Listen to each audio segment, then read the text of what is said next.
have about 10 seconds left. Please come back. Thanks.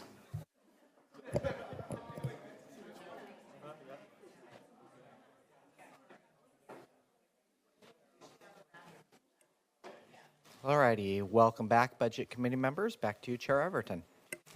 Thank you. So we're going to continue with the working lunch here and turn the time over to Erin Calvert.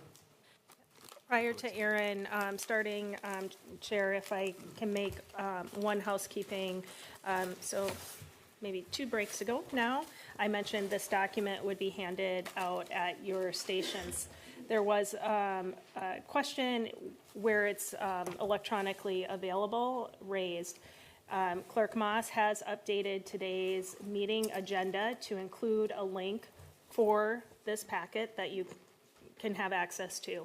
In addition to that location and convenience for members of the public, underneath our budget page, this Q&A is also listed. You see that it is version 1.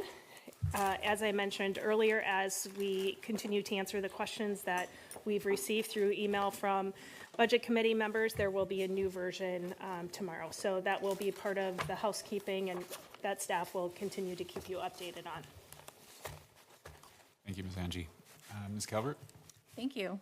Good afternoon, Chair Everton and Budget Committee members. My name is Erin Calvert. I'm another one of the Assistant County Administrators. And I'm going to talk to you about the functional area of public safety and justice, which begins in your budget book on page 119. Before we dig in, though, I'd love to recognize and acknowledge the department directors, elected officials, and staff from the Public Safety and Justice Department who are here today, and even those who are not here today. I'm thankful for the hard work they do every single day to deliver services to the community, and especially thankful for their partnership in the budget process. So thank you, everyone.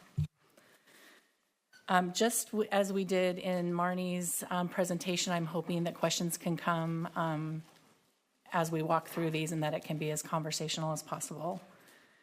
The functional area of public safety and justice includes the following departments and offices: the Sheriff's Office, the District Attorney's Office, Community Corrections, Juvenile, including Conciliation Services, Justice Court, and the Law Library. The chart on the top left shows you that the general fund, public safety local option levy, special funds that include federal, state, and grant funding, and the enhanced sheriff patrol district local option levy are all contribute to the operations of these departments.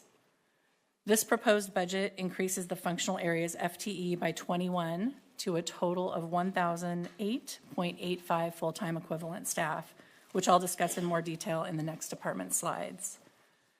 The other charts just really outline the increase in budget between this current fiscal year and then next year, 24-25, and then the share of those funds per department. Before diving into specific departments, I want to talk a little bit about the public safety local option levy that you can find in your budget book on page 171. The levy has been passed by Washington County voters since its inception in 2000, and it's a critical funding stream for the current service levels. This next fiscal year will be the 4th year of the 5-year levy, approved at a rate of 47 cents per thousand of assessed value. The levy supports approximately 16% of the public safety system in Washington County and is a very important source of funding. As the levy will expire on June 30th of 2026, the Board of Commissioners has given direction to refer the levy renewal or replacement to the ballot in November of 2025, so that project is underway. Currently, the Sheriff's Office, District Attorney's Office, Community Corrections, and Juvenile Services receive levy funding. That funding pays for staff, programs, and contracts to ensure that services are delivered to the community. The levy also provides funding to emergency shelters such as Domestic Violence Resource Center, Family Promise, the Good Neighbor Center, Community Action, and the Boys and Girls Aid Safe Place Shelter. It provides funding for the Family Justice Center and provides funding for Sojourners Rapid Rehousing and an Education and Jobs Navigator that's assigned to the shelters. This levy also provides funding for the county's 911 Center, our Washington County Consolidated Communications Agency, or WACA. Across the functional area of public safety and justice, the use of the budget equity tool had some mixed outcomes or impacts, sort of like you heard in Marnie's presentation. today that impacted, it was related to the service reductions in service delivery. All departments work to preserve the current service level, so it's similar to what you heard earlier today. Most departments are not able to expand their capacity in this way. The positive impacts related to prioritizing civil rights compliance, language access, and recruitment and retention of staff who identify as Black, Indigenous, and people of color. Most of the proposed program budgets continued to support the advancement of the county's equity inclusion priorities. The negative impacts to equity, diversity, and inclusion were demonstrated in programs where reductions were mostly proposed in relation to capacity building. So for instance, in a department where a reduction of a vacant position was taken, that may impact the department's ability to further their bilingual services or their ability to translate the work that they're doing. So I'll visit this a little bit more detail in the departments. Okay, the Sheriff's Office starts on page 129 in the budget book. The Sheriff's Office provides professional and equitable public safety services. The Sheriff's Office is experiencing significant vacancies in both the law enforcement and corrections certified personnel in the jail. So recruitment, hiring, and retention are top priorities. The full team, including Human Resources, County Counsel, and County Administration, with support of the board, is reviewing the entire recruitment process to see where efficiencies can be realized. This budget does add 2 limited duration full-time background investigator positions to help expedite that process, as well as the experience of the applicants and the potential new recruits. Getting folks into the department and onboarded as quickly as possible means that we may not lose out to those looking at various agencies, and helping an applicant select another agency due to wait times. The county has continued to contract and partner with a marketing and consulting firm to increase the branding and marketing on joining the wonderful Washington County Sheriff's Office team. The team also continues to look at retention and longevity incentives as a strategy for retaining our talented staff. The Public Affairs Division supports a wide range of community engagement activities and focuses on connecting with the community, which is an essential part of building confidence in public safety and countywide law enforcement. In 2023, the Sheriff's Office participated in 239 total outreach events. This allows direct interaction with the community, enhances and enables the diverse, equitable, and inclusive opportunities that we have here. A couple of the many examples include Shop with a Cop, Dia de los Niños event, the Washington County Chamber of Commerce's Latino Cultural Festival, Power Curve personal safety classes, and the annual Washington County Canine Trials, which are actually happening this Saturday, the 18th in Hillsborough. To maintain professional standards, the Sheriff's Office adheres to rigorous certification and accreditation process across various specialties, including law enforcement, jail operations, jail healthcare, forensics, and more. Individually, staff are required to sustain their certifications, and to support this, they leverage our Public Safety Training Center for continuous high-level training. The Sheriff's Office is proud to be nationally accredited through the Commission on Accreditation for Law Enforcement Agencies, or CALIA, since 2004. Erin, before you move on, I just want to underscore just the retention and recruitment efforts that are underway and the One Washington County approach. Ms. Calvert had mentioned the 2 background investigators. Point of just information, any staff that actually enters many of our Sheriff's Office spaces actually has to have a Sheriff's Office background. So this impacts our workforce pipeline within facilities, IT, other areas. So this is a really important piece, not just for the recruitment of Sheriff's Office employees, but it is the recruitment of other members of our One Washington County team, because we know just many areas are experiencing workforce shortages. So once we get those applicants in, we need to get them through a process as speedily as possible. Thank you. The Sheriff's Office Law Enforcement provides 24/7 911 response coverage throughout the rural and urban unincorporated areas of Washington County. By funding these crucial areas, we are investing in the community's safety, education, and overall quality of life, which creates a stronger, more resilient Washington County. Part of this response coverage includes traffic enforcement, countywide, some of which is funded through grant opportunities, as well as the partnership with school districts to provide school resource officers or youth resource officers in some districts. This budget does propose freezing 4 vacant patrol deputies and 1 criminal records specialist. This means that the sheriff's office will not be able to hire for these positions, but that they aren't eliminated completely. And so they're just not funded, which is a strategy that mitigates the elimination of the positions when the sheriff's office has significant vacancies in patrol right now. But it would and could impact the officer per thousand of population ratio when the sheriff's office reaches full staffing levels.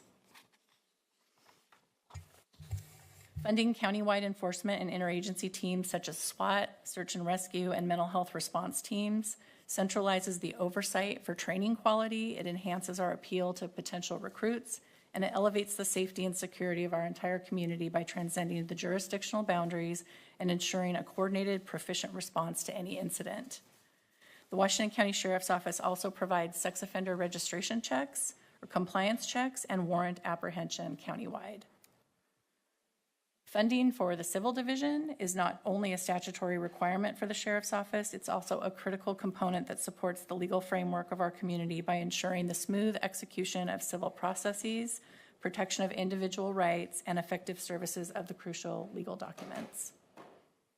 Ms. Calvert, before you move on, I want to touch a little more on the frozen positions.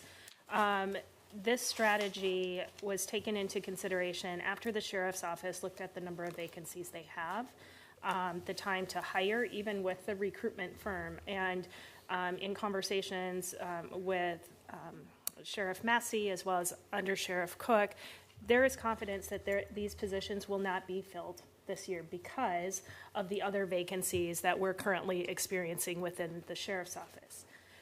The sheriff has also expressed that if that should occur, that the sheriff would be coming to me, serving as the budget officer, to have discussions of what strategies we would need to be put in place. Thank you.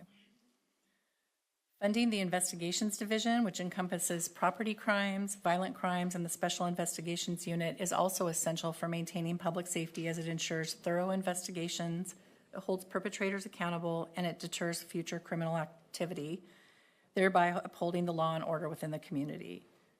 The Sheriff's Office leads the West Side Interagency Narcotics Team, or the WIN team. In 2023, the WIN team seized 716,000 counterfeit pills containing fentanyl and more than 25 kilograms of powdered fentanyl and 519 pounds of liquid fentanyl. They also seized 1.6 metric tons of liquid heroin. So just one question before you come back. So does that mean there's currently 29 vacancies and the rest of them are still funded and can be hired against? We froze 4, yeah. We froze 4, okay. 4 okay. deputies and 1 criminal records specialist. Those are the only ones. The others are there, they're on the books. So you Correct. hire them. Correct, in the budget. Perfect, Yes. thank you. So Sorry for the delay, the question. I have a question before you move on. Sure. And it's with regard to the contract service. So we have the answer that I've gotten to my question isn't deep enough. Okay. Okay. What the answer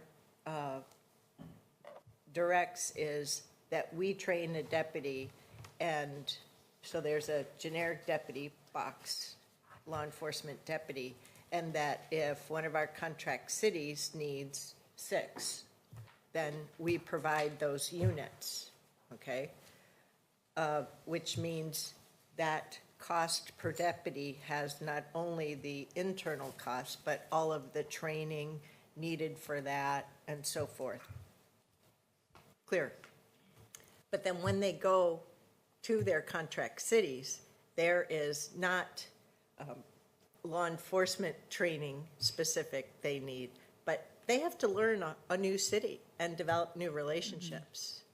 And so it's training per that city. Correct.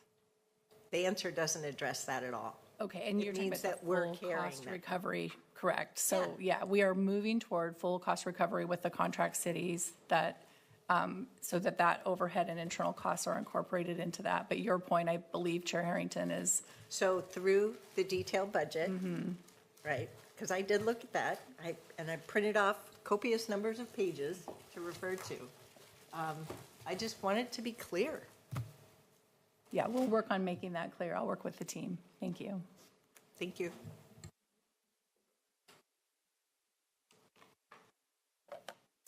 Okay, the Washington County Jail is a requirement of the Oregon Constitution, and it's required to be run by the sheriff. The jail serves 16 cities and the urban, unincorporated, and rural areas. The jail is a 572-bed facility, but currently, due to staffing crisis, 3 pods are closed, taking that down to 388 beds. Even at 572 beds, the Washington County Jail has been noted as the second smallest jail per capita in Oregon.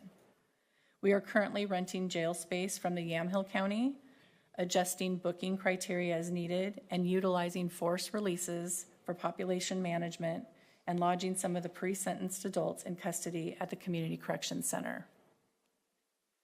The jail programs are crucial and play a significant role in the rehabilitation of adults in custodies, or AICs, by reducing recidivism and preparing them for successful reintegration into the community, ultimately contributing to long-term community safety and well-being.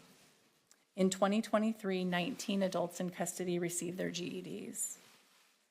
New this year, the jail will have a dedicated canine unit in the facility to ensure thorough detection of contraband drugs, which will ensure a safer environment for the AICs and staff by mitigating the risk of drug-related incidents and maintaining security and order of the facility. This, in addition to the purchase of a replacement body scanner in the jail intake to detect contraband weapons, drugs, and other prohibited items, as the current scanner is outdated and lacks the advanced features and capabilities required for comprehensive security checks. And it can no longer be serviced for repairs, which compromises the facility's safety and integrity. This proposed budget funds the next phase of a Board of County Commissioners directed jail and community corrections expansion and capacity study. And in this next fiscal year, we'll consider schematic design based on the outcomes of the study.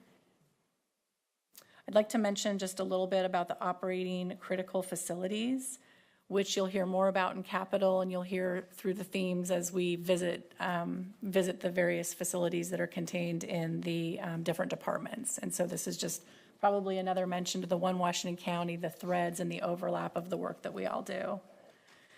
But Washington County does operate 3 24/7 residential or congregate care facilities that each support a different aspect of the criminal justice system. So the jail is one of them, so is the Community Correction Center, and then Harkins House Juvenile Shelter is a juvenile shelter facility. You'll hear more about them in the corresponding departments and again in capital improvements. But I wanted to start the thread of the conversation for you and just remind you and lift up that nearly $66 million is needed in critical maintenance in these 3 facilities as well as the Justice Services Building. The board has allocated $33.4 million in ARPA dollars to fund a portion of those projects, with the balance of funding to come from other sources.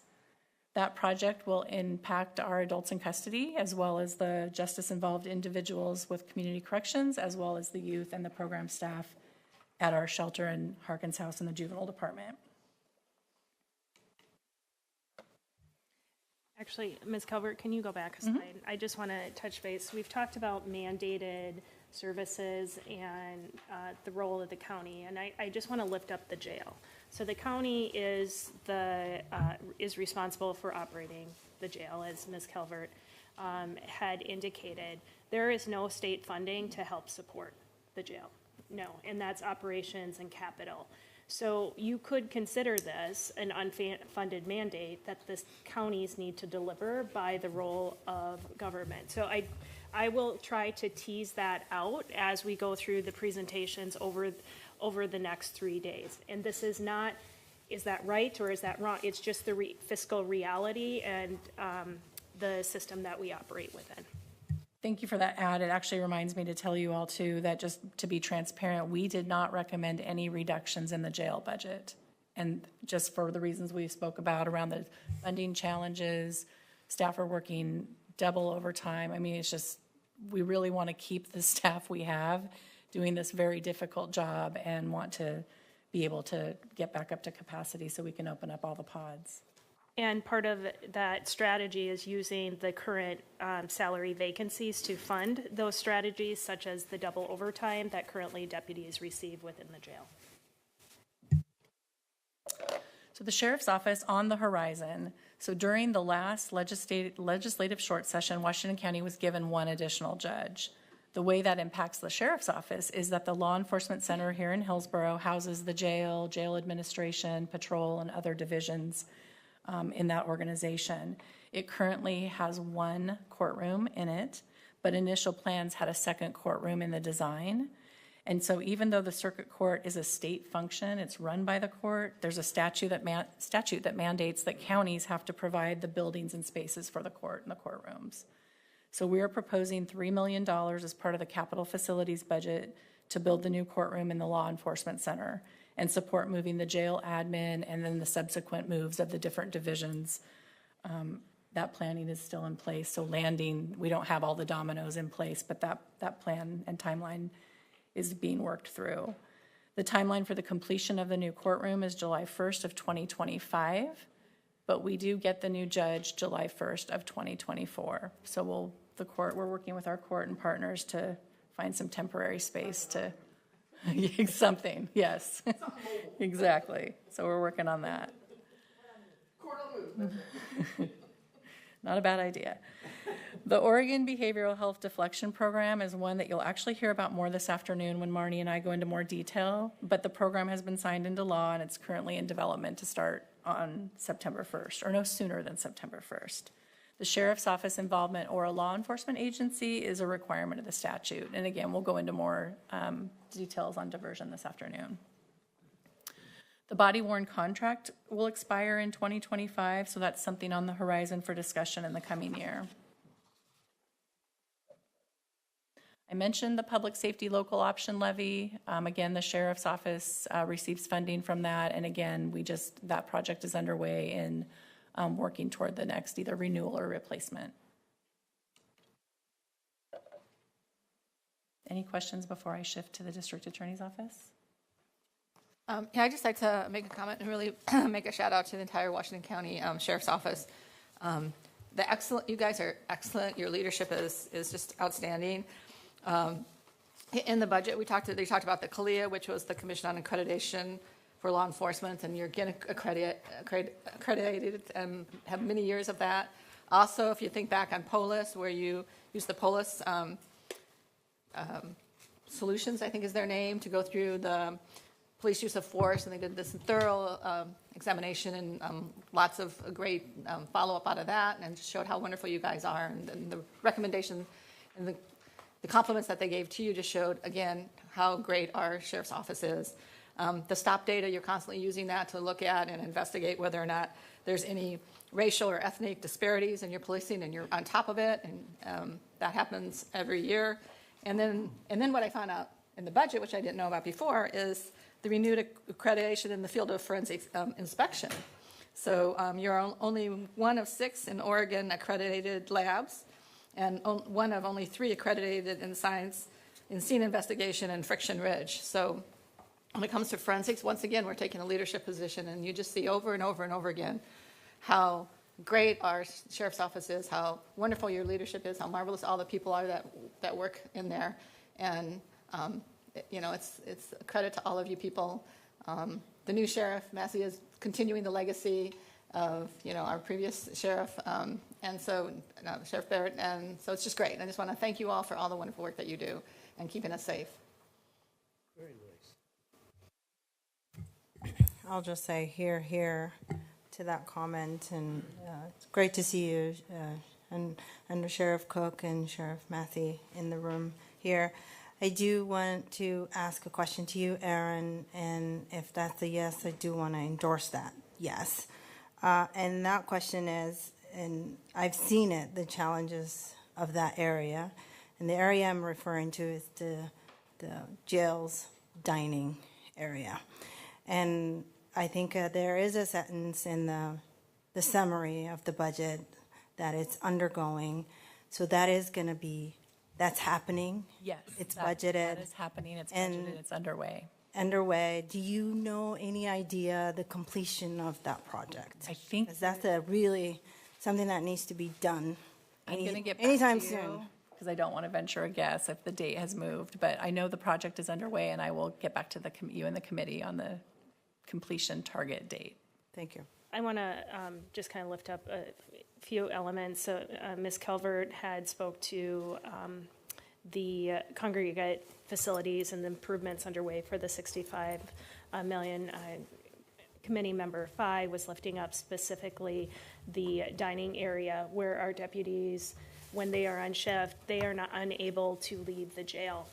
That dining area is in, my words, desperate need, and it is not of a condition that meets Washington County standards for our deputies to actually have their break in.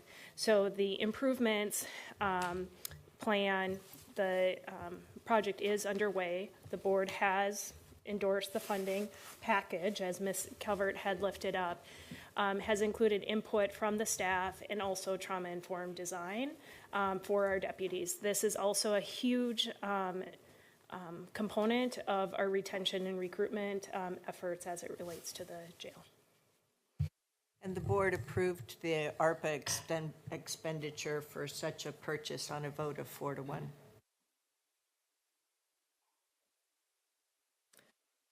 Thank you. So moving to the district attorney's office, you'll find that on page 140 of your budget book. The district attorney's office is another critical component in the public safety and justice system. It includes the prosecutorial function and victim services support provided by the Washington County District Attorney's Office. The mission of the DA's office is to seek justice and protect our community. In a typical year, this office reviews and processes over 10,000 cases and obtains court orders for more than $5 million in victim restitution.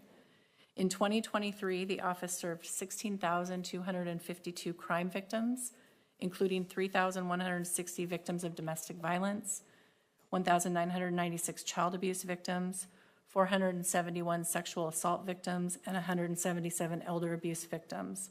And the reason I'm telling you those numbers is because it represents an increase in all categories since 2022. The District Attorney's Child Support Enforcement Program establishes and modifies and enforces child support judgments. 2/3 of this program is funded through reimbursement of federal funds that pass through the state. For the last federal fiscal year, the District Attorney's Office continued to be number 1 in the state for collections. The Department of Justice reported that Washington County brought in over $27 million in child support during this last federal fiscal year. So that is over $27 million that goes to the children of Washington County. And that was almost $1.2 million more than the next county. So great job to them. Generally speaking, Washington County is one of the safest counties in Oregon. The DA's office delivers county-wide services, partnering with 9 law enforcement agencies in the county. There are, though, as you all know, big challenges that are straining our system in a number of ways. Substance use disorder, mental health issues, decreased jail capacity, the growing violent crime, the defense attorney crisis, and as we've talked about a lot this morning, unfunded and underfunded mandates are some of the ways that the public safety ecosystem, including the DA's office, are impacted and unable to continue the current service level without additional investments. The DA's office operates by funding from general fund, public safety local option levy, federal funding, and grants. These funds are blended to the extent possible and efficiently uses the limited county resources, alternate funding sources, and collaborative partnerships that maximize efficiency while meeting the needs of the community. Grant funding is used to help operate initiatives such as the Bias and Hate Crimes Multidisciplinary Team, the Veterans Treatment Court, the Justice Reinvestment Program Specialty and Treatment Courts, and the District Attorney's Cold Case Unit. The Washington County DA's office is a statewide leader in the use of specialty courts and treatment programs. These are evidence-based programs designed to promote rehabilitation and community safety by focusing on accountability and addressing root causes of criminal behaviors such as mental health issues, substance use disorders, and trauma. Specialty courts are not mandated services. They are expensive. However, they produce good outcomes measured by low recidivism, and they keep justice-involved individuals in their communities connected to their treatment, their family, and their supports. Current specialty court investments include Integrative Reentry Intensive Supervision Services, or IRIS, the Family Sentencing Alternative Pilot, FSAP, Adult Recovery Court, Juvenile Drug Court, Mental Health Court, Rapid Fitness to Proceed Program, the Veterans Treatment Court, Domestic Violence Deferred Sentencing Program, Early Case Resolution Court, Mental Health Diversion Pilot Program, and a variety of court diversion programs for lower level offenses. These programs operate in partnership with the Sheriff's Office, Community Corrections, Health and Human Services, Behavioral Health, and the Juvenile Department, and as well as various contracted community-based providers, and of course with our circuit court. The DA's office also continues to participate in a variety of internal and external efforts to engage community building and community outreach. This includes ongoing work with the Building Bridges of Understanding event series with the Muslim Education Trust, leading a collaborative state initiative to support the Oregon Diversity Legal Professional Job Fair, engaging in continuing legal and ethics education and mandatory bias training. They operate a conviction integrity committee. They conduct a hate and bias crime multidisciplinary team, and they have a trauma-informed victims assistance program. I have a comment. So this is my 6th Washington County budget, and I've asked for the same thing every year.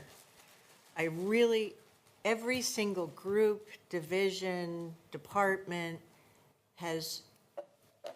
is full of dedicated public servants delivering valuable and valued services each and every day.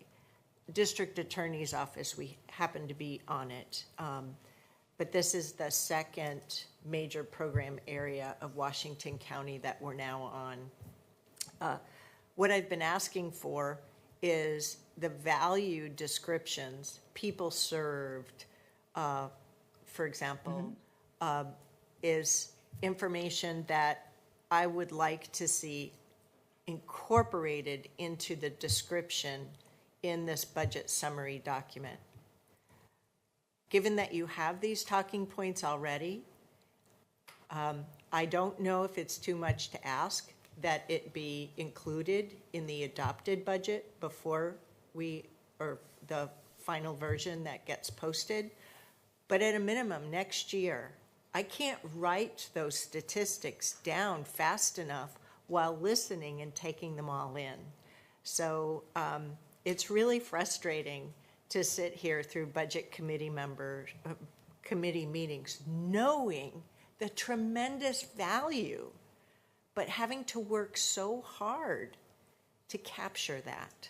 So I know a lot of problem solving goes into developing the proposed budget, but we've got to do a better job of documenting the story so that it's in there as part of the proposed budget summary document. So I'm going to make sure I'm clear. You already have a lot on your plate, everybody. Just keep going and implement it for next year. But anyway. Thank you, Chair Harrington. What I think I hear you saying is we provide some data during this presentation, but you're looking for more data that supports the story we're trying to tell. Number of served, services. The information you're verbalizing should be in the document. Got it. So I would like to respond to that. Thank you for lifting that up, Chair. I may be biased in this, but I think Washington County has an amazing story to tell. And I think sometimes, and much of our conversation is the cuts, what can't we do? There's a whole lot we are doing in service delivery each and every day. And that's really what I hear at the crux of that request. Under the leadership of Ann Ober as Assistant County Administrator, liaison to the Finance Department, she will be working with Finance as well as our county leadership team on continuing to debrief this budget process and look forward to determining how we can best capture that story and being really clear with our departments, because our departments are subject matter experts. They're the ones who are closest to that story and can build that budget expectation for next year. HHS had the same problem. Housing, Health, and Human Services. I hope in my response you hear that staff understand what the request does, and there's a plan for how that will be addressed. And just to add on that, and I want to make another comment. We always focus on the problems and what we have to solve in our issues, right? And sometimes you have to look at how good we are and how wonderful we are and tell that story, not only for the community, but for all the people who are working. Because you get beat down after, all of the challenges and troubles that you have, and looking back and going, hey, we're doing a lot of really good work, and step back and give yourself that time to appreciate that and share that with the community is great. I just wanted to highlight and raise up one more time the specialty courts. They, like you said, do tremendous work. We've seen where they actually, have effect and they're producing results. But the fact that they're not mandated by the state, then there's no state money, either unfunded or underfunded. Money's coming down from that. But clearly a place where we know it's working. It needs to be fully funded by our dollars, because this is a place where no one else is going to fund it. We know it's great work. We're going to fund it, and probably sooner or later, everybody else will figure it out, and we'll be the BKM and the shining star leading the way. So good job, DA. Thank you for that. So I'd like to just also respond to that and put a finer point on just the district attorney's office and proposed budget. So the district attorney, even with a flat budget scenario, was in the place of not being able to support the specialty courts, if not for the FTE increase that you see within the proposed budget. That is because the DA has to focus on mandated requirements. And so it was really this crux of, is the county, I as the budget officer, also looking at the board's budget principles and priorities, willing to put forward a proposed budget that would cut specialty courts? The answer is no. And the reason why, and just specialty courts, yes, I know we're on the district attorney's office, but this is a one Washington County approach to service delivery.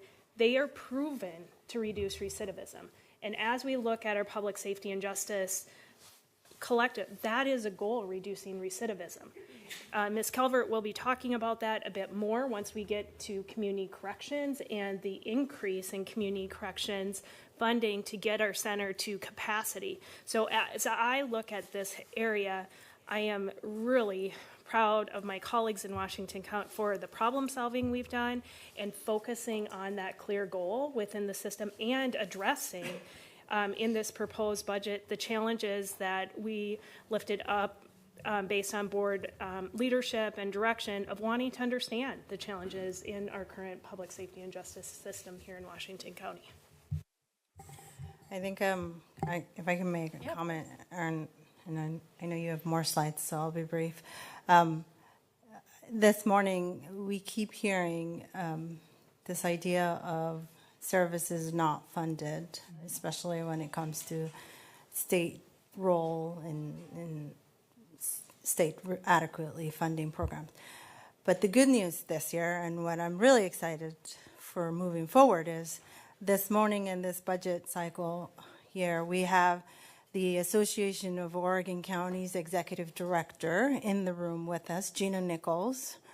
So I see that you're taking a lot of notes, Gina. So it gives me hope that this will be something that AOC centers and really advocates, because I think also public safety and justice is a common area or service area that a lot of counties can really get behind and express their concerns. There's not a lot of dividing issues. Everybody cares about their safety.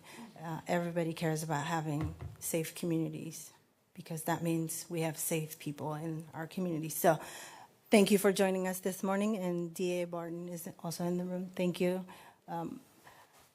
I think your department was the one that had a lot of the words in the budget summaries. So And I thought, oh, attorneys, of course we'll have a lot more.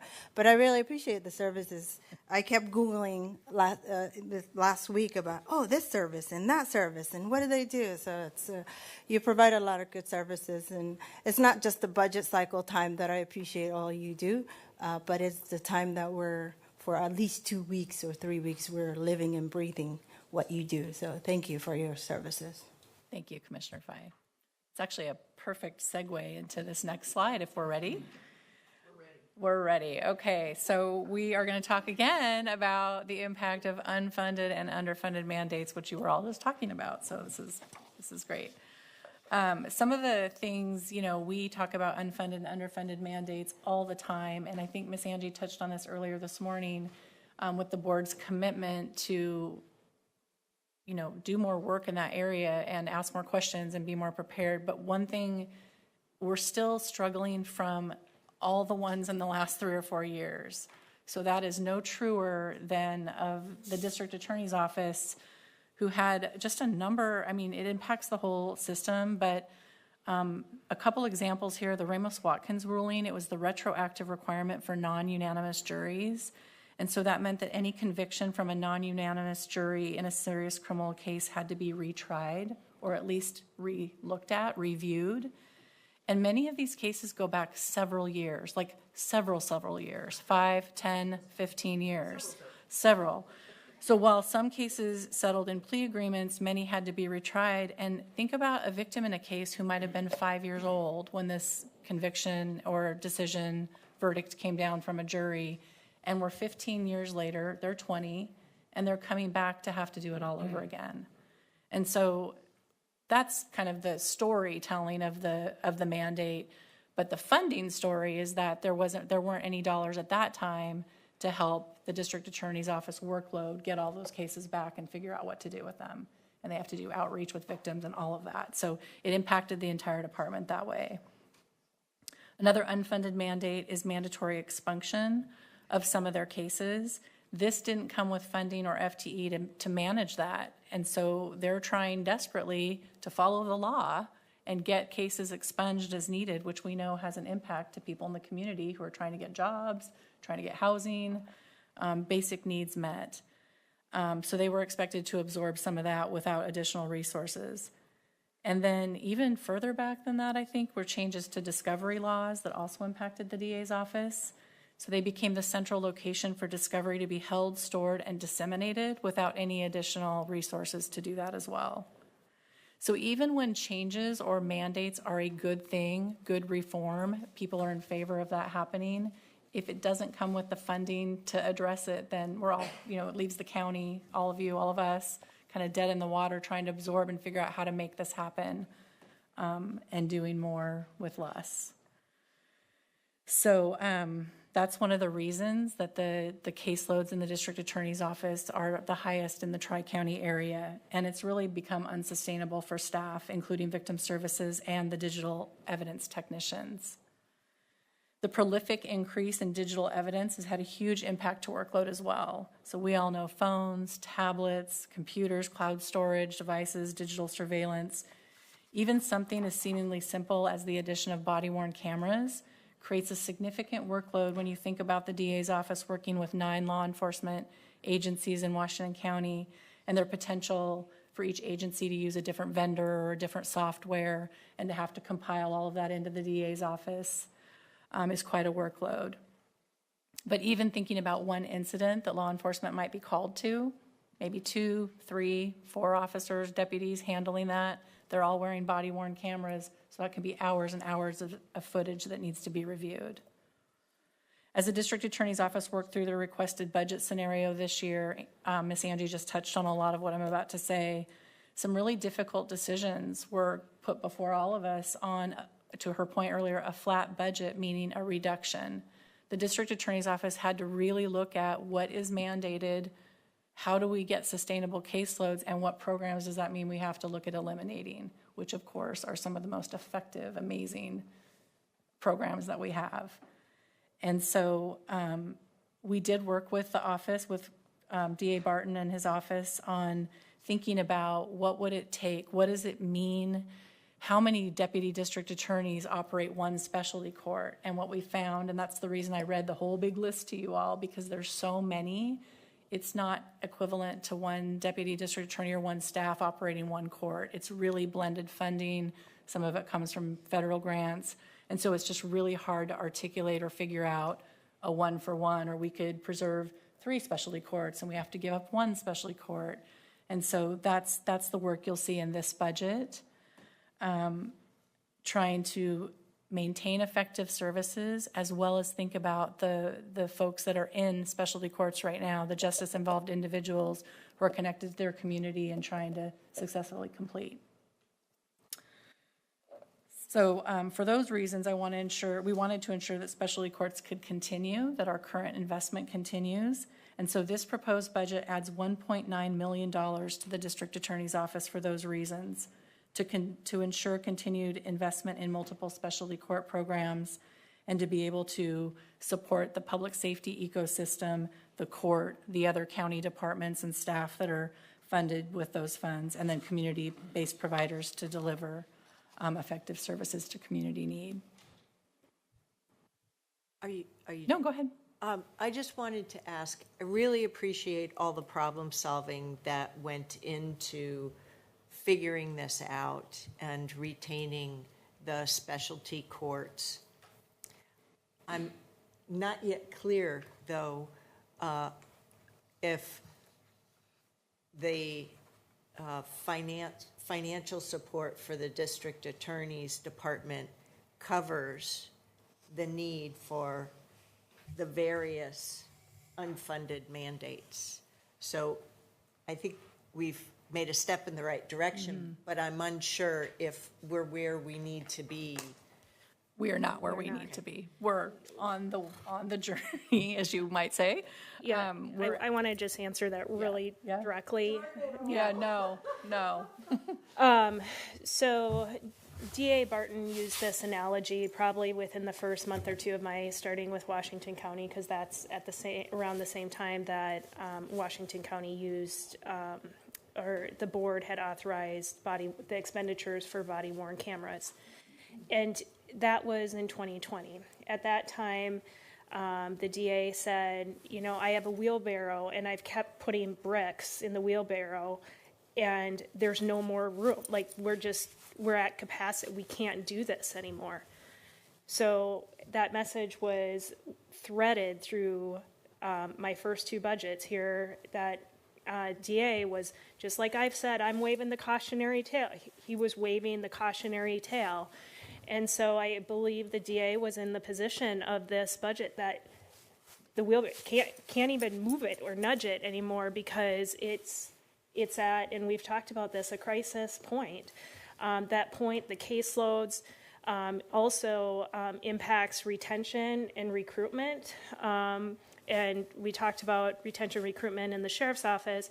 I also want to lift that up for the DA's office. This gets us through this year. It does not get us to, I don't want to say even ideal state, but even a stable position. So I am fully anticipating additional staffing requests from the DA's office in next year's budget and in the foreseeable future. Thank you. That is all on the DA's office. Any other questions, Chair Everton? Okay, all right. Justice Court, starting on page 147 in your budget book. The Washington County Justice Court is the last of 4 justice courts established in 1915. It is in fact a state court and part of the judicial branch, but is the only court administered by the county. And it provides services in connection with both civil and criminal matters. The court is presided over by an elected justice of the peace. Judge Cross was here today. And this department has 9 full-time equivalent staff. The Justice Court has jurisdiction over most violations of the state motor vehicle code, certain misdemeanor offenses, and simple theft and assault. The court also has jurisdiction over small claims not to exceed $10,000.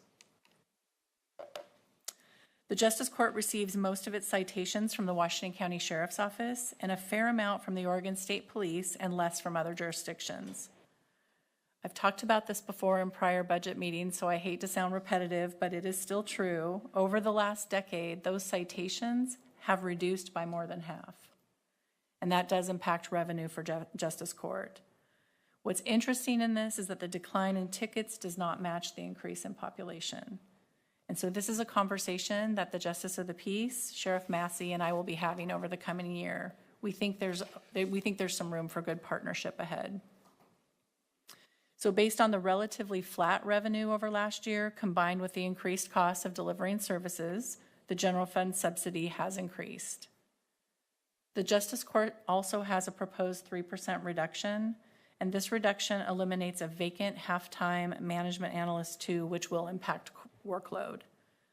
The Justice Court had planned to reclassify this to a bilingual position to better serve the community, to alleviate current workload, and to increase the capacity to cross-train and to reduce employee burnout.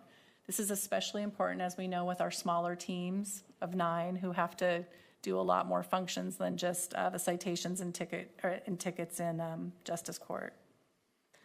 It may be easy to think that because tickets decrease, the workload would increase, but they've actually found that the opposite is true. And we see this in a lot of our workforce. Cases are so much more complex today than they were. There's lots of good questions. There's better, I think, community engagement, and so that means that Justice Court staff have to be responsive and able to handle that workload. The workload is increasing, the loss of the eliminated position, which was looking to be reclassed, as I mentioned, will impact service delivery to the Spanish-speaking population. And while the Justice Court does have bilingual staff and are able to handle current services, this would have, again, just helped alleviate that additional burden of workload and do some cross-training with members of the community. So I have a question on Justice Court. So both on the slide and on page 147, it says the same thing, that the Washington County Justice Court is the last of 4 justice courts established in 1915. Mm-hmm. So are there 4 across in the whole state? There were, yeah. There were 4. Are we now the only one in the state? We're the last of the 4. Okay, well, I'm going to get back to you on that. I'm getting a ping from. And I also don't know why I should care about 1915. So. Just a historical marker, I think, probably. Okay. Yeah. Okay. Aaron, behind you, Your Honor, you were going to say something? I didn't know. There were 4, Washington County. We can't do it this way. We either get you a microphone or Aaron brings us the answer later. We can't do audience participation that way because it's recorded. So just get him a mic or something. Yeah, I'm happy to do that. Yep, happy to do that. Sorry, Your Honor, I just saw you, so we'll fix them. It is worth noting that the Justice Court will maintain some funding for translation of forms. That's still a commitment, so we heard about that earlier as well. While we may not be building capacity or expanding services, we are still able to deliver translation interpretation services. One thing that's noted for Justice Court is translation in a courtroom requires a court-certified translator, so a little bit different than just so more technically trained in court interpretation. And so that's one of the contracts that Justice Court has to maintain, the ability to provide that service. Any questions, Chair Everton, for Justice Court? Any questions? Let's keep going. Thank you. Juvenile services, located on page 144 of your budget book. The Washington County Juvenile Department protects the public by reducing delinquency and restores victims and the community by holding youth accountable. They create opportunities for change through swift and decisive use of effective practices, building on the strengths of youth and families. The Juvenile Department responds to referrals from law enforcement of youth ages 12 to 17. Once that referral comes in, and depending on the charge, the juvenile counselors provide assessment, case planning, supervision, accountability, and restoration to victims in the community. Evidence-based assessments address the risks, needs, strengths, and behaviors. The ultimate goal, of course, is to increase their protective factors, decrease risk factors, and reduce further penetration into this system. Different than the adult system, most juvenile cases are handled informally. In 2023, it was a little over 78% of youth that were handled informally. This means that no petitions were filed. Petitions are the charging instrument that are required to go to court. So in lieu of a petition filing, the youth may be placed on a formal accountability agreement and provided the assessment, case planning, skill building, and accountability to successfully complete instead of going through the court process. Alternatively, about 20% of youth do have petitions filed and go through the court process. When working with the youth referred to the juvenile department, staff collaborate with schools, law enforcement, community-based partners, parents, family, coaches, essentially anyone in the youth's orbit to try to get them connected to pro-social positive activities, skill building and resiliency, and reduce risk factors. And this is one reason that case management work for the juvenile department can be so time-consuming and intense, and often difficult, and often rewarding. This budget maintains current service level of contracts with culturally specific providers and partners. We are proud of that. It's important to ensure that youth have access to services that linguistically and culturally match. We are grateful to have the partnership with agencies that support family navigation, mentoring, and that we can continue the community-based diversion contracts. Secure detention. As many of you know, Washington County contracts for secure detention beds with Multnomah County at a facility called Donald E. Long in Portland. Last year, I told you about the planned bed reduction that we had to make with Multnomah County due to the increasing costs. And so we went from 14 beds to 11 currently, and that the contract for those beds would continue to increase incrementally in the next 2 fiscal years. The increased rate that we paid per bed this year is $477.01 per bed per day, and on July 1st, that cost will increase to $543.79 per bed per day. These costs do include programming and staffing that Multnomah County employees provide. We also contract with Yamhill County for additional detention beds, and the juvenile departments worked really hard to finalize contracts with Yamhill County. The next fiscal year, the contract covers 3 additional beds at a rate of $195 per bed per day. We also have a contract for exceeded bed space beyond the 3 beds for fiscal year 24-25, and that rate is $162 per day per bed.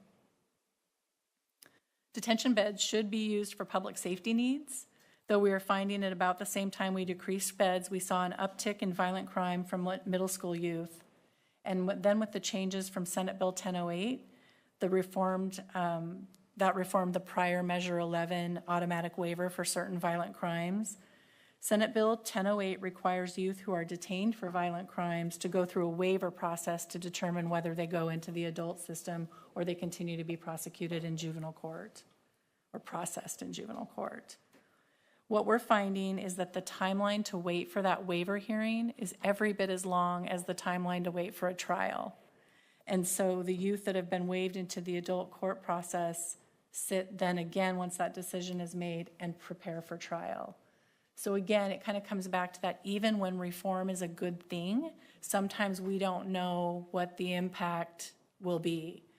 We have a youth who's been in a bed for over 700 days. We have 2 youths in 2 beds for over 400 days and 2 additional youth in beds for over 200 days. And so that, when you start taking that from 11, you're not left with a whole lot of other beds for public safety. Washington County Juvenile Department also has a residential program called Harkins House, which is a shelter evaluation facility that houses up to 14 youth that are conditionally released and placed there by the court. It's generally a short-term 30 to 60-day program, but they do have capacity now to extend that stay if the youth's needs warrant. And sometimes they just need a little bit longer to get involved and integrated in services before they can be returned back home. Harkins House is less secure than detention and allows youth to participate in skill building groups, structured activities, education, treatment and therapy, and recreation, all while developing pro-social skills and resiliency in the hope of returning them home to their family or community. Some youth, however, are there awaiting placement at a higher level of care through the Oregon Youth Authority. Another part of the custody continuum is electronic monitoring or GPS monitoring, where youth are placed with a parent or supervising adult, and electronic monitoring is part of the court order, with additional release conditions such as going to school, going to treatment, meeting with your juvenile counselor, or other services that are based on their case plan or need. It will be important in the future that Washington County begins having conversations and considers a possible study or evaluation on the future of our secure beds, whether that's a facility here, do we need more beds, but a real strategy discussion on what's next for Washington County as the bed space and the cost of secure beds are skyrocketing.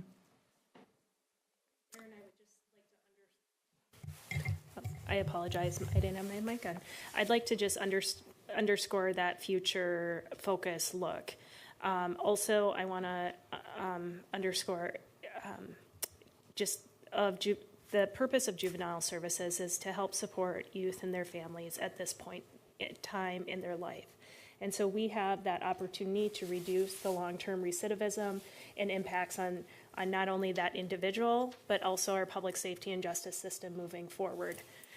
The reality that we contract with Multnomah County and that path of travel distance for families is challenging also for the family experience and that goal. So there's a tension there. Also, we have a tension, and I would say a disconnect, in the level of service and programming between Yamhill County and Multnomah County. And so there's travel distance, and also what is that youth and family experience is something we need to look at as we think about strategy. Also, we need to take into account Washington County demographics, the growth of Washington County, as well as the highest youth population. And so that will be part of that examination. How do we start to step into this strategy?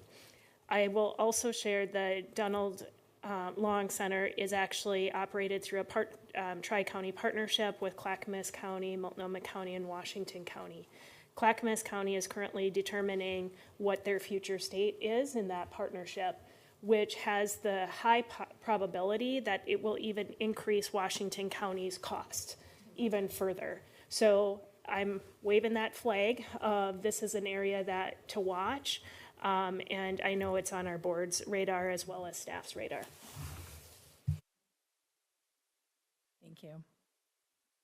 The Juvenile Department's proposed budget has Where's the Excedrin? I know. I'm trying to uplift the good stories too, but you know. So the Juvenile Department does have a proposed budget reduction of 3%. This eliminates a vacant senior mental health specialist at Harkins House. So this position was developed to bolster mental health services for the youth at Harkins House, as staff have found that getting youth into services, as many of us know, has been difficult. It's difficult for people in the community given the nature of wait lists and workforce issues. So this will have an impact on the team, on the program, but a good news silver lining, because we have amazing staff. The Juvenile Department and Health and Human Services and Behavioral Health are having conversations, working together to see what might be possible. We don't know what that is yet, but maybe there's some kind of partnership and work that can come from good collaboration. So the team is working on that. In addition to that reduction, another temporary vacant position was eliminated as part of kind of cleaning up the budget. That's not needed anymore. And then a portion of the senior legal specialist position that supports the expunction program was moved from the general fund to a special fund where that revenue is housed. So in juvenile, unlike the DA's office, the juvenile expunction mandate does come with funding. We should just celebrate that for a minute. It comes with funding. And so the Juvenile Department has aligned that revenue with that expense and saved some dollars in the general fund. Part of the local option levy funds provide diversion programs for low-level first-time offenders and middle school youth. The Juvenile Department has contracts with Latino Network, which provides assessments and culturally specific risk-based services to prevent further involvement in the juvenile justice system. The Juvenile Department also partners with a program called ROSA that serves youth with both law enforcement referrals, but it also serves youth who have not had a law enforcement referral, but are kind of noted by their middle school for potentially having other risk factors. So the idea there is to get them even before the law enforcement referral happens. Washington County, oh, whoops, I'm sorry. Let's see. I think that was it for juvenile. Any questions, Chair Harrington, on juvenile services? Or Chair Everton? I don't see- Thank you. It's kind of like a mute, unmute if we were on Zoom together. So I just want to lift up, I'm not trying to create a need for pain relievers, but just areas to watch. And lift up the first bullet point, maintain culturally specific contracts. This is the second year that the department has really ensured that we are maintaining those culturally specific contracts. And this aligns directly to our equity goals. Delivering services in a way that meets the demographics of our community. So I just applaud the juvenile department for keeping that centered in their budget decision-making process. Thank you. So moving into conciliation services. Conciliation services operates as an arm of the juvenile department, and they provide services to parents in domestic relations conflicts before the circuit court and who are entering child custody agreements. The very small staff of 4 full-time equivalent provide orientation to the domestic relations court process as well as counseling to any individual for issues concerning divorce and custody agreements. Mediation services are offered to allow parties the process of dissolution of marriage to take an active role in determining the custody of their children.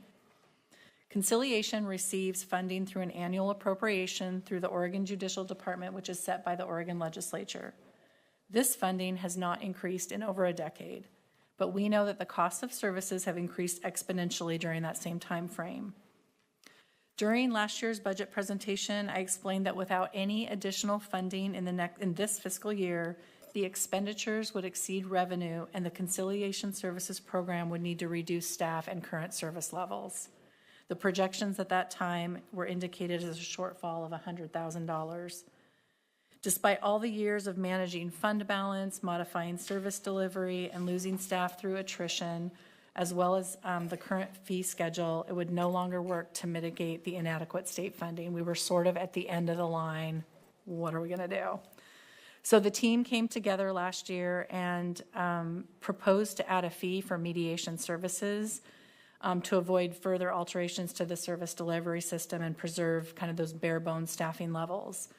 Members of the Conciliation Services Advisory Board expressed concern regarding the domestic relations litigants assuming an increased financial burden in addition to the court filing fees and nearly $300 fee to meet the family law education requirement. That was what was currently in place. And at that time, it was Kids Turn was the program and provided by Youth Contact in our community. But prior to that time, the local Family Law Advisory Board had commissioned a work group to investigate alternatives to the Kids Turn program so that families could meet that family law education requirement. Kids Turn was unique to Washington County in Oregon, and it was considered by many residents and attorneys in the domestic relations bench to place a potentially avoidable financial burden on families. So in response, they developed a service delivery system to discontinue Kids Turn and offer a single session that would meet the litigants' requirement for family law education and mediation orientation. They would previously need to attend 5 sessions, 1 mediation orientation, a series of 4 classes for Kids Turn, and then a mediation session. But now, through the redesign, the total fee for mediation orientation, family law education, and mediation is $200. So we've reduced that by $100 and then also reduced the timeline required. This modification to the Washington County service delivery system aligns more closely with other jurisdictions in the state, and it's endorsed and supported by the Washington County Domestic Relations Bench, the Conciliation Services Advisory Board, the local Family Law Advisory Committee, the Juvenile Department and Washington County Administration, and many family law attorneys and clients. So I just really, that's a lot of people. Like, that is a huge group to try to get something really quickly through. And so I do want to acknowledge staff, the judges, attorneys, the community-based partners, support from our board to engage in seeing what we could possibly do to make this work. I think they did some really good work in kind of making a reasonable program at a fairly reasonable cost that didn't set up additional barriers. The fees collected have allowed Conciliation to remain solvent and stay true to the mission of reducing parental conflict to benefit the children of Washington County. As the budget team is currently calculating year ends, one of the highlights I'd like to mention is the restoration of the fund balance from a mere $20,875 to a projection of $146,043 due to the implementation of this new fee. Now, while we're celebrating that, it's worth celebrating, but it does not solve all the problems. So, I know. So the transition to this service system has not been without challenges. Staff numbers already minimized due to attrition. I mean, we are at Washington County with 4 full-time equivalent staff. So they're down to just bare bones staffing levels, but they're stretched further because there's additional service now. The administrative support staff have seen an increase in registration, scheduling, fee collection, technology updates, and communication with the court.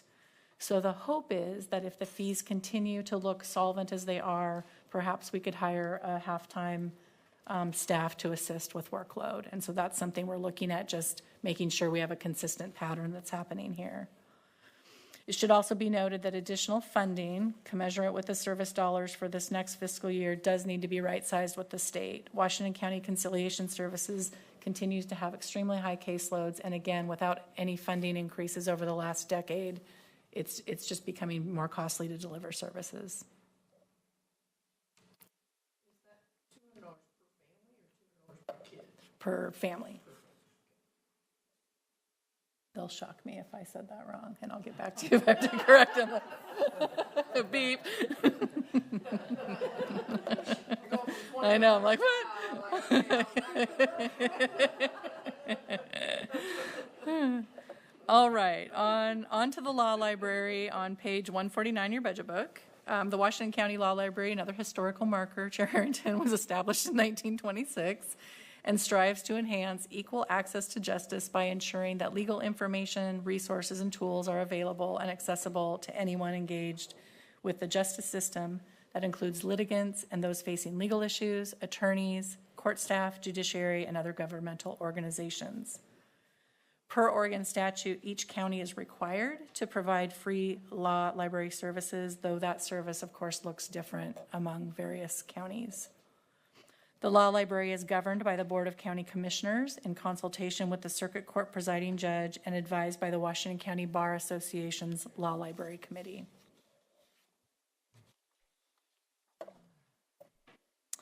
The law library is also funded through the state's biennium budget cycle by funds that pass through the Oregon Judicial Department appropriated by the state legislature.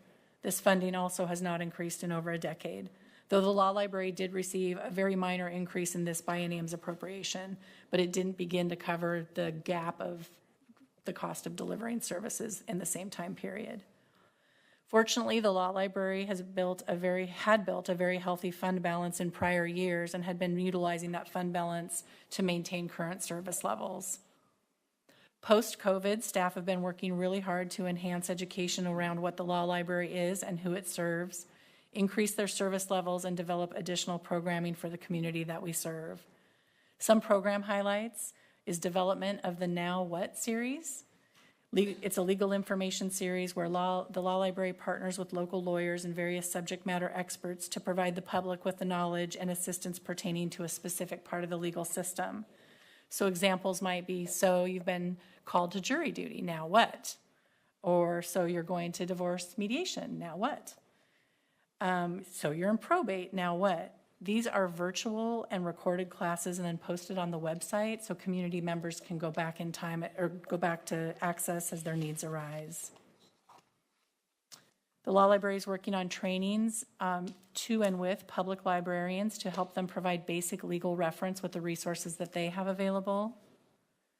The LexisNexis ebooks provide remote access to legal information that's not otherwise available outside the law library, and this is funded through a grant by the Library Foundation of Washington County. And a really exciting project that our newly appointed law librarian, Amy Gregory, is involved with is funded through a grant from the state library in partnership with Lane County Law Library. This is a survey of law library services in Oregon.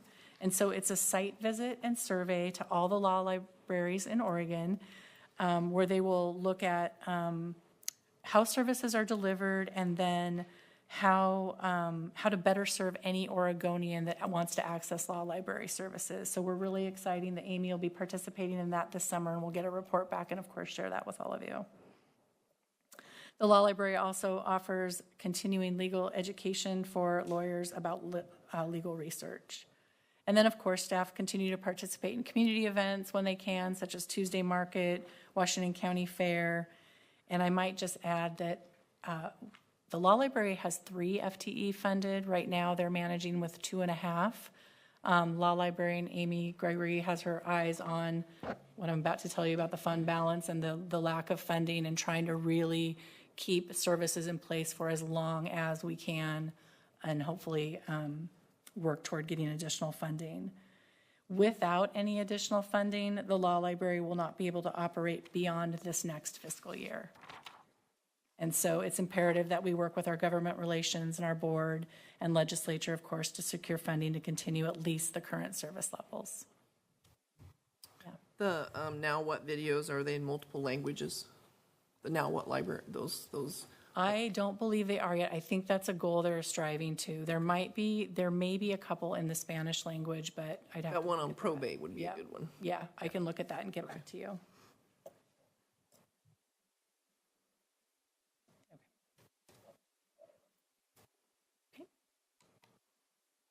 Where is that law library?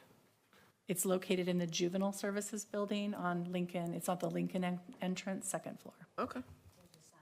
Yeah. Law library. Yep. Okay. Didn't know we had one of those. Well, see, we're happy to take you there and visit. I need to go see it. Yeah. Okay, community corrections, which you can find on page 155 of your budget book. The Washington County Community Corrections mission is to promote behavior change to enhance community safety. They do this through 3 primary divisions: providing probation, parole, and post-prison supervision in the community, operating a residential facility called the Community Corrections Center for justice-involved individuals, and provide services through counseling and victim services. Parole and probation officers provide supervision, assessment, and case planning to justice-involved individuals in the community to promote behavior change through effective services, treatment, and accountability. The center is a residential facility for justice-involved individuals that provides structure, supervision, and services to integrate justice-involved individuals back into the community with support for employment, housing, education, mentoring, and counseling. Counseling and Victim Services provides counseling services to victims of crime, members of the community, and clients under supervision, all free of charge. Community Corrections is prioritizing their vision and mission as it relates to the 3 themes of people, performance, and resources. Recent examples of those themes in action for people are engaging with the Oregon Association of Community Corrections Directors, or OACCD, and Association of Oregon Counties, AOC, to collaborate and message for continued support. For performance, the department is celebrating their 60-day assessment improvement. This is an intentional dedication to the improvement, and they're seeing good outcomes of their work. For resources, through the work of the board, government relations, OACCD, and our local community corrections department, the legislature provided $16 million to the community corrections statewide. Looking toward this future budget year, for people, the goal of implementing initiatives to enhance recruitment and retention of personnel, which includes looking at a tuition reimbursement program. Performance, aligning our key performance indicators with industry standards and improving the audit criteria. And resources, engaging in the statewide work group, continuing to work with the legislature to modify funding formulas to include supervision levels versus risk levels. Risk levels are assessed through the public safety checklist, which assess more static risk factors versus looking at a needs tool, which is what is used to actually supervise justice-involved individuals and effectuate change in their lives.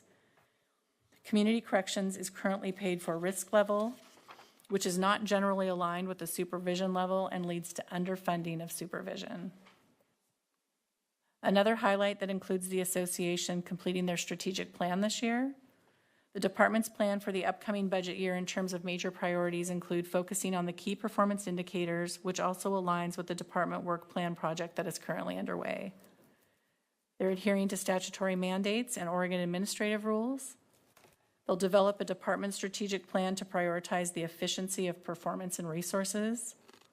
They'll continue to collaborate with community partners to serve as clients and promote public safety.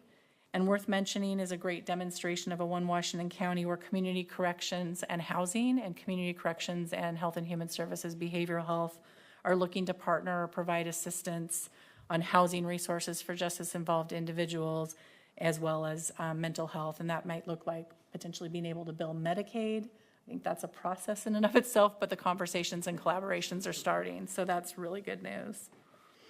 And then another key area is aligning the budget to the industry's core values. The key outcomes community corrections is focused on include meeting the state key performance indicators, including contact standards and assessments. That's going to be a big, that's a big job coming ahead, I think, to make sure those are aligned because some of the standards, again, funding isn't coming with the mandate of standards. So that's continuing to be looked at. They'd like to align the department's strategic plan both to the board's strategic plan update and OACCD's strategic plan. And then to identify, obtain, and align funding to ensure ongoing client support services are provided with limited impact to the community corrections budget. So again, looking at those partnerships, those community things that they can enhance service delivery to their clients without impacting the budget.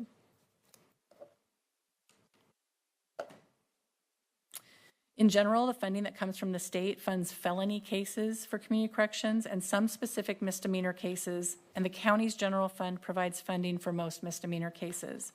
But community corrections is still responsible for supervising unfunded cases. And this is why the general fund and the local option levy are critical to the department's ability to deliver those services. Another funding issue has to do with the actual formula in which the state funding is based. And so I just mentioned that on the previous slide.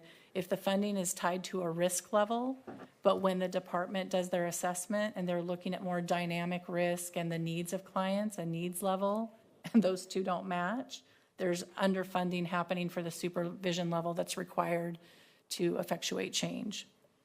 And so while the legislative support in the last session was really helpful, it is still not enough to meet the needs of the organization's expectations and the mandates for assessment and contact standards. Community Corrections has been applying for competitive grants, including the Justice Reinvestment Program dollars that are being utilized to help support programs that reduce prison utilization. Community Corrections is working to promote transparency and philosophical alignment in their budget, meaning they're working to match expenditures with the intent of funding.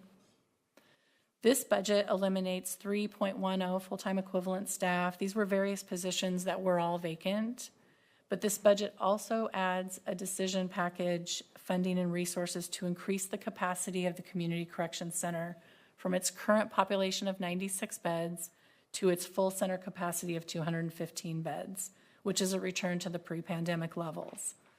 This is partially funded by general fund as well as the increase in state funding that the legislature provided.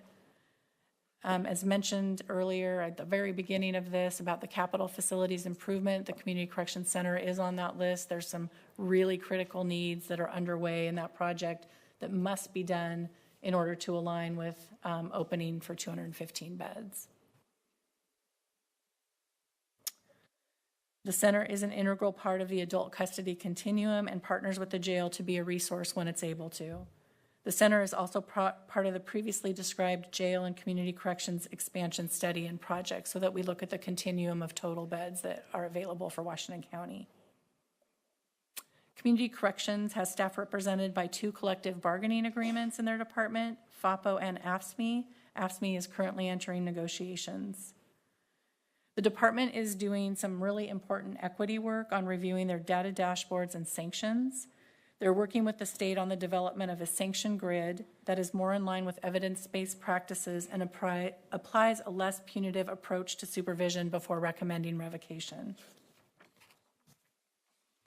They're continuing to increase bilingual staff and maintain funding to improve and enhance culturally competent training. They are adding 2 positions from the Justice Reinvestment Program grant for a BIPOC PO and caseload, and 1 for an age-specific caseload 18 to 25. They're also continuing to work to translate all of their documents into safe harbor languages. The department's EDI committee is active and also focused on employee wellness. And as I've mentioned in prior presentations, Community Corrections consistently utilizes their Gallup Q12 survey to employees every 6 months. And the executive team is currently launching a Gallup in Action, which is in direct response to the feedback and the analytics that they're receiving of the survey and measures engagement of employees. And I think we have a lot of areas where our staff is trying to bring us more data. With community corrections, we have a center, and we're only one of 4 centers, community corrections centers in the state. So it's really positive news to be able to open that to full capacity given the funding. The other part of community corrections, like parole and probation, Erin really touched on how the science-informed practice, evidence-based practices, has the community corrections organization looking at these different risk levels and trying to make sure that we're heading off, right? Looking at those lower risk. The load of lower risk has really grown a lot, and our budget isn't able to sustain the level of personnel in parole and probation. So we have another area, just like with the prosecutors, where we have these caseload problems. And I'm very concerned about these caseloads that we've been carrying, and that was before the contact minimum standards. So I think we're going to have to figure out. We've had great presentations at the Public Safety Coordinating Council and at the board work sessions, and I know those will continue. But it's going to be even harder next year for Ms. Angie to thread these needles to give us a proposed budget. So we're going to have to try to figure out, how do we provide the budget committee with enough visibility so that you know what policy choices we, the Board of Commissioners, have chosen to take as a result of these realities and the direction that we've given to the CAO as for her to develop the proposed budget. Another piece is that first ever community service level assessment, but it will only be the first year. So it's going to be more interesting even next year for us to figure out how to have a productive enough set of information for you community members of our budget committee, so that you can see how we're navigating through these challenges. Mm-hmm. I just want to expand on the contact standards. The contact standards are in person. That means that an employee must travel somewhere. Said employee needs said vehicle too. So this is a significant mandate that we are required to. We don't have enough vehicles in community corrections currently to meet that. So this isn't just a personnel, it's also that vehicle piece that will need to be considered. With that, I want to, this is once again the tale of two counties, really celebrate in this proposed budget, bringing this community correction center back to operating capacity. I want to thread that as we use a One Washington County lens to our early conversation in housing and homelessness. What this increased capacity does is provides that landing for individuals leaving the jail or leaving the prison system with that safe landing, with services and programming to then re-enter into the community. That approach gets back to what I've spoke to on several points during our time together, reducing recidivism. It also is an approach so that we don't have more individuals entering our homelessness system and hopefully giving that, once again, soft landing. So I'm really, yep. Yeah, so I just want to underscore kind of really what that operating capacity means to the full system. Chair you. Everton, we have a question from Commissioner Rogers. You're there, Commissioner Rogers? There you are. Yep, I'm here. Thank you, Kevin. Couple of things I want to say. Great job, Aaron. Just as Marnie did this morning, you deal with such a variety of different things, and you've kind of pieced it all together. And I was emailing Greg Munn earlier and saying you guys are using baling wire in YAR. You have a budget message consistently through every one of these activities that you have revenue shortages, you're relying on the general fund to backfill, and the expenditures are going up.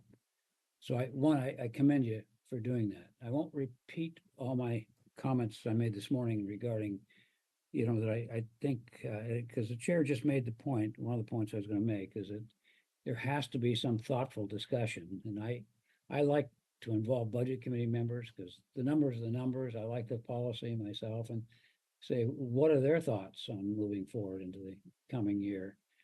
And ask you a question that you're not going to have on the tip of your tongue or maybe right this second, but I don't know how big the nut is. If we went over and said, hey, Sheriff, how much do you need to get back to our staffing levels, not only in the jail, but on patrol that we historically have had?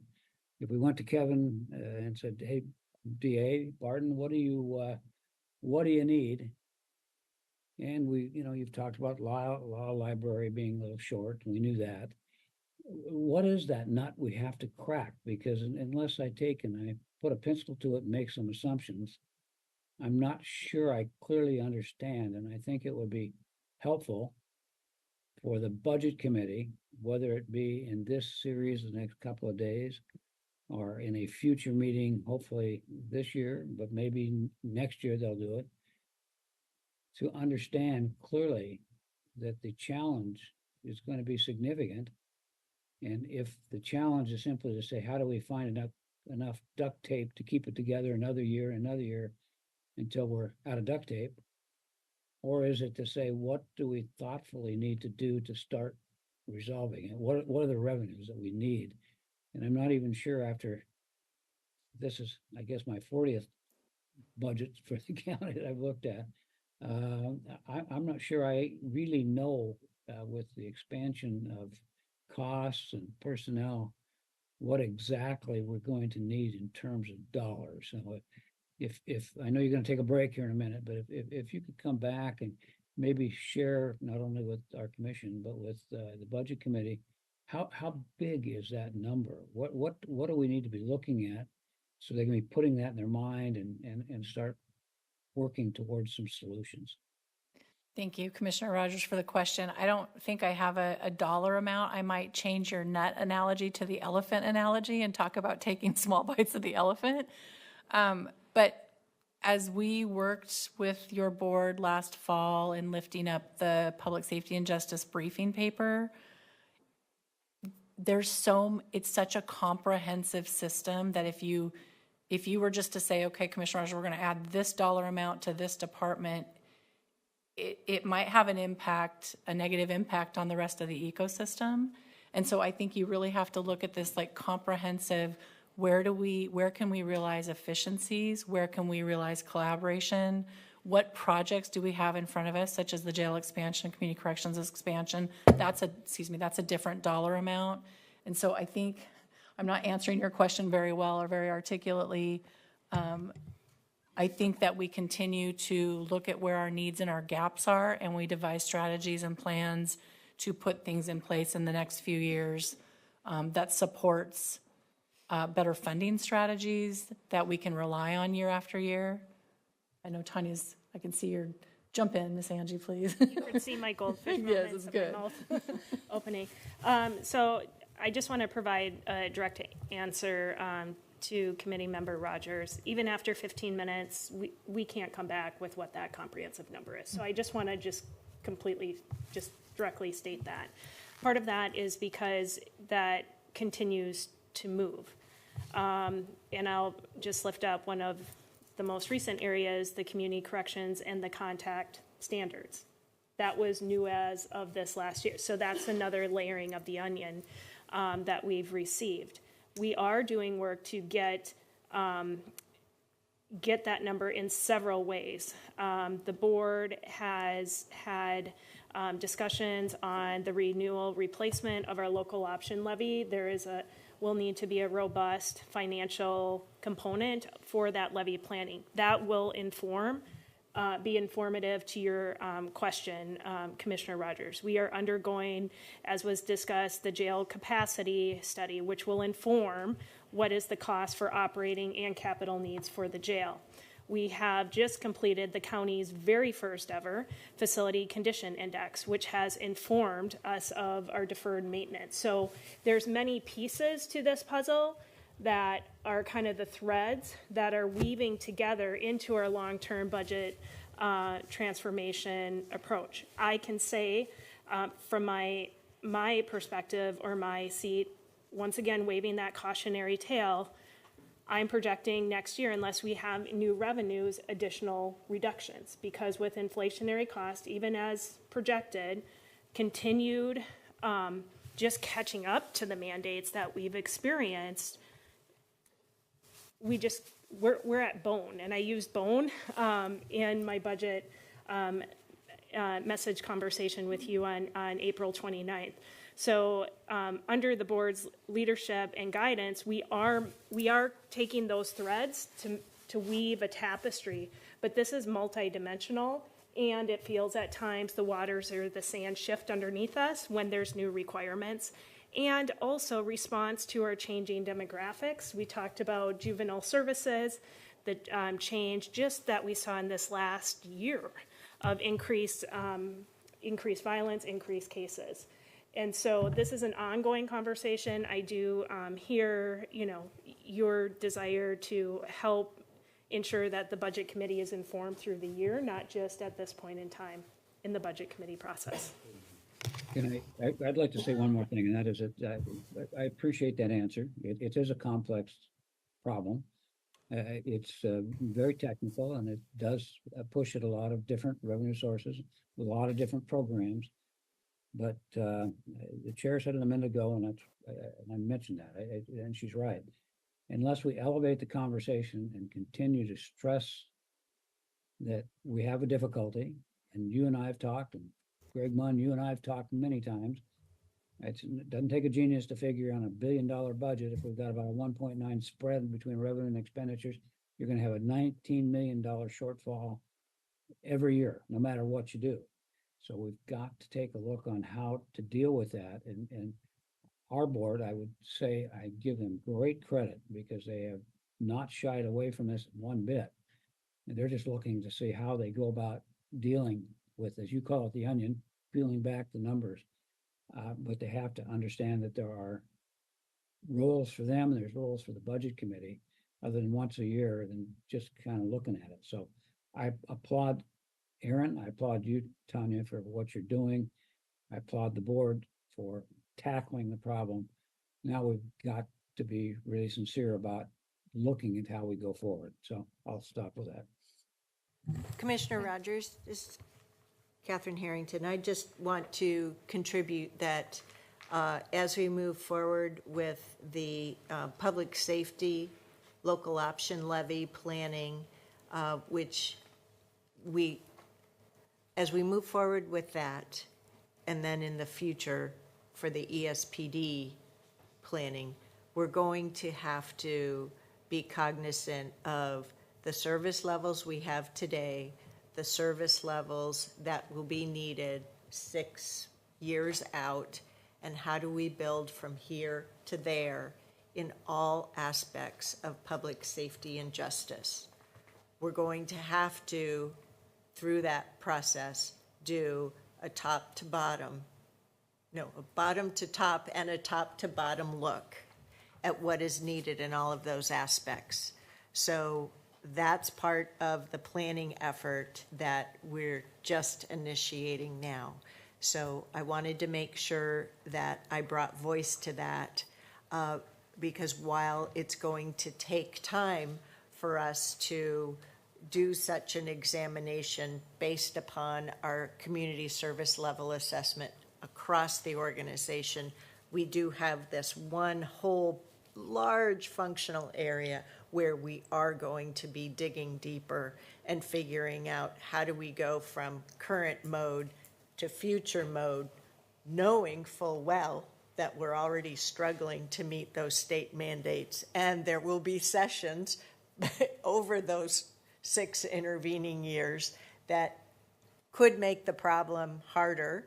But hopefully as we use our voice even more than we have been, hopefully my everything is crossed, that we'll be able to get the legislature to realize, no, you have to take some things off the plate because you're killing us as a county government. Thank you.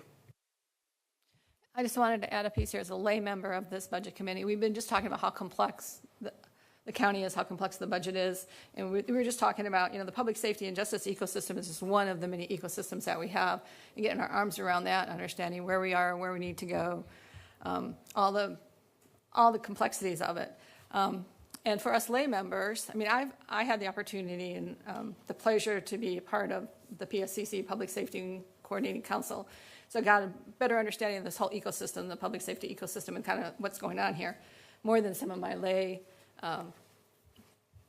comrades in this budget committee. But so we've actually got put together around April timeframe. We came together and we had a couple meetings, and then we've had the opportunity to take our book home for the last 2 weeks and sleep with it to try to understand everything, to be able to ask good questions and to be a contributing part of this committee. And it's hard because there's a lot to do, and there's so much depth and nuance and additional information that you just don't have. That's just hard. So, and I haven't talked to my other lay members here at all, but I think the challenge that we have as being a member of this committee, being asked to come in, just early in the year, and then we go through the budget cycle, and pretty much that's kind of it right now for our responsibilities. And then come back next year where it's even more complex with more nuances, and either are on the committee again or new people are on the committee trying to absorb all that and be, contributing, responsible members of the committee. So in looking at all this, we want to assess this committee and its membership and how it extends over time. And maybe it's not just a short-term couple months committee to look at the budget and be part of the approval process, but a year-long committee where we're actively involved in some of this stuff. So we're educated along the way. So when we come into these conversations, we got a lot more knowledge and time to think about it and add our perspective and maybe even do some community efforts to try to get more community input into this body. But just a couple months, we try really hard. I'm impressed with the questions that have come up from everybody. But we could do a whole lot more if we had the opportunity to be a more part of the problem, part of the solution year-round. We could add more value.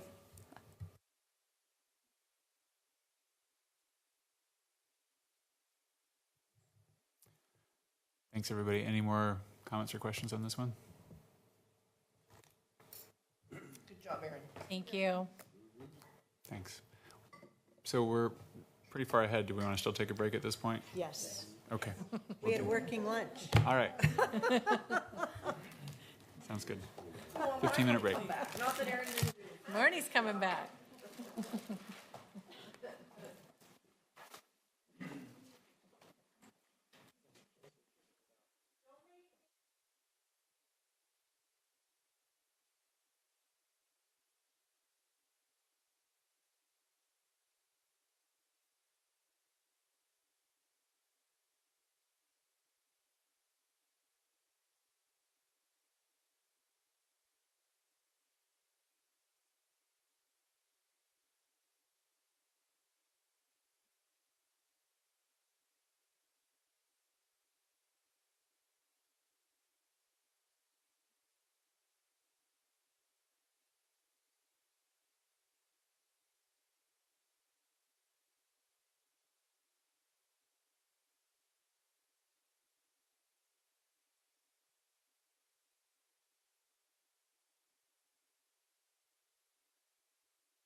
yet. It's time to get started again. Let's come back, please. I wasn't going to be late this time. We're learning. Yes. Well, I thought you were like saying comments before you. All right, welcome back, Budget Committee members, and back to you, Chair Everton.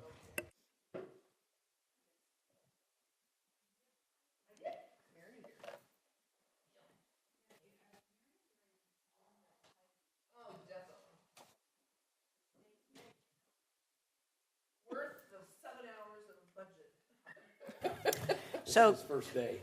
Commissioner Rogers, you're missing pie. We brought an apple pie just for you. So, It might be here tomorrow. no, maybe it'll be here tomorrow. And that's in honor of all of our pie charts.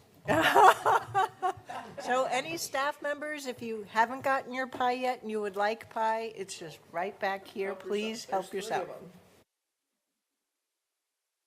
Speaking of pie charts.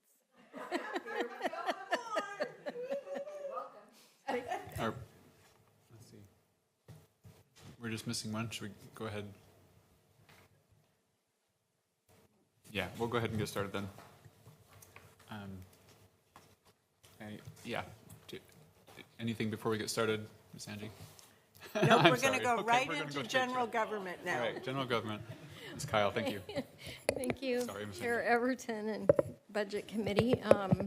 I'm back to talk about general government, and in a few minutes, Danny Ledesma will make her debut for our Budget Committee, so I'll be inviting her up. So general government, this is general government direct services. It starts on page 71 of the budget book. The departments and offices within this category of direct services to the community are nearly 100% funded by the general fund, including assessment and taxation, the Board of Commissioners, County Administrative Office, County Counsel, the Auditor, the Office of Equity and Inclusion, and Community Engagement. And we'll be talking about each of those a bit. To arrive at a balanced budget, a balanced general fund budget, a combination of cuts has been made using options offered at both the 3% and the 5% reduction level for most of the organizational units within this category, totaling an estimated $546,000 in savings to be realized over the course of 2024-25 across all county funds, including this general fund. The dynamics of internal cost recovery, which was first established in the last fiscal budget, provides some context for how these savings are generated. A common theme across each organization's each of the organization's units, reduced general fund allocations involve cuts to contracted professional services, thereby reducing programmatic capacity within each of the programs. A couple of examples includes reduced support for litigation defense, reduced contracted support for auditing capacity, and then, as you've heard in many of these budgets, reduced support for equity-related training and culturally specific consulting to support, as an example, standing up our employee resource group, and are all seen as significant because of the reductions in this proposed budget. An exception to this trend involves sustained base budgets for assessment and taxation, including positions that facilitate property assessment and tax collection, as well as interpretation and translation services supporting access to services within the election division. The Board of County Commissioners Organization Unit are also funded at the base level with no reduction proposed in this budget. Oops, I covered my clicker. Okay, so general equity considerations, a story you have definitely heard. The equity considerations in the budget book for this general government are found on pages 63 through 70. Use in a very similar story. So use of the budget equity tool highlighted effects on the proposed reductions. Positive impacts to equity, diversion, and inclusion were demonstrated in programs with no program reductions. Those programs were able to maintain contracts with culturally specific vendors, support language access, and build internal capacity through training and staff support. Negative impacts are seen mainly where there's reductions in contracting for professional services, staff training and development, and limiting some language access services. So now I'm going to transition to specific programs within the office, and as I said, Danny will cover programs within her portfolio. So the first program I'm covering is elections, and the elections is found on page 93 of the budget book. Essential functions of elections include conducting all federal, state, and local elections for Washington County. This includes tracking candidate filing, voter registration, creating ballots and voter pamphlets, counting and reporting election results, and maintaining the public records. There are no proposed reductions in the election budget. The proposed budget is $4,075,121. That's an increase of 274, almost 200, 274,397, which is a 7.22% increase compared to this current fiscal year. The proposed general fund subsidy is $385,600. That is a 12% increase, more than the prior fiscal year for elections. Revenues are projected to decrease by 16%, $111,000, and this is because of reductions in anticipated election fees that are eligible for reimbursement because of the 2024 presidential election. Personnel services increase due to increases in salary, retirement costs, health benefits. So election personnel services increases about 8.91%, or $105,831,000 compared to last fiscal year. There are a total of 10 FTE in the elections department, and we will be utilizing over 250 temporary staff for election, for the two elections in the upcoming fiscal year. Materials and services reflects an increase of 6.45%. This increase is mostly attributed cost allocation plan changes within the county.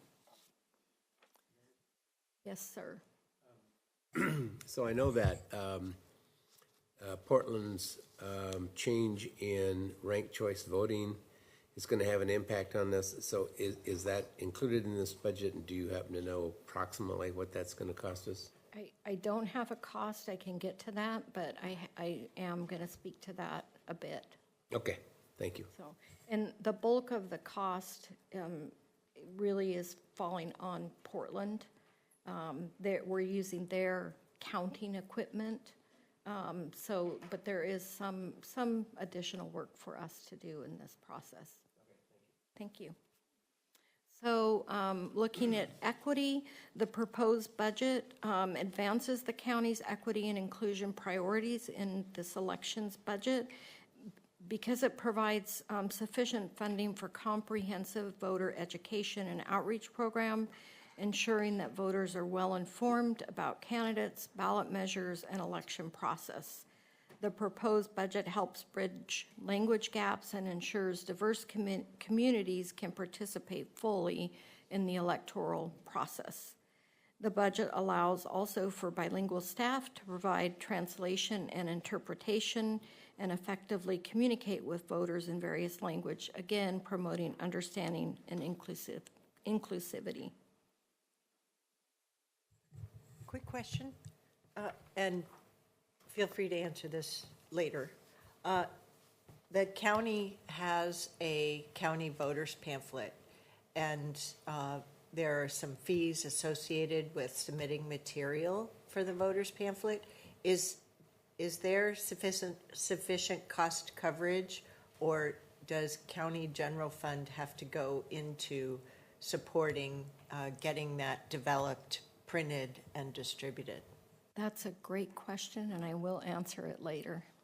And thankfully, Joe and his team are in the audience, so they'll help with that. Thank you.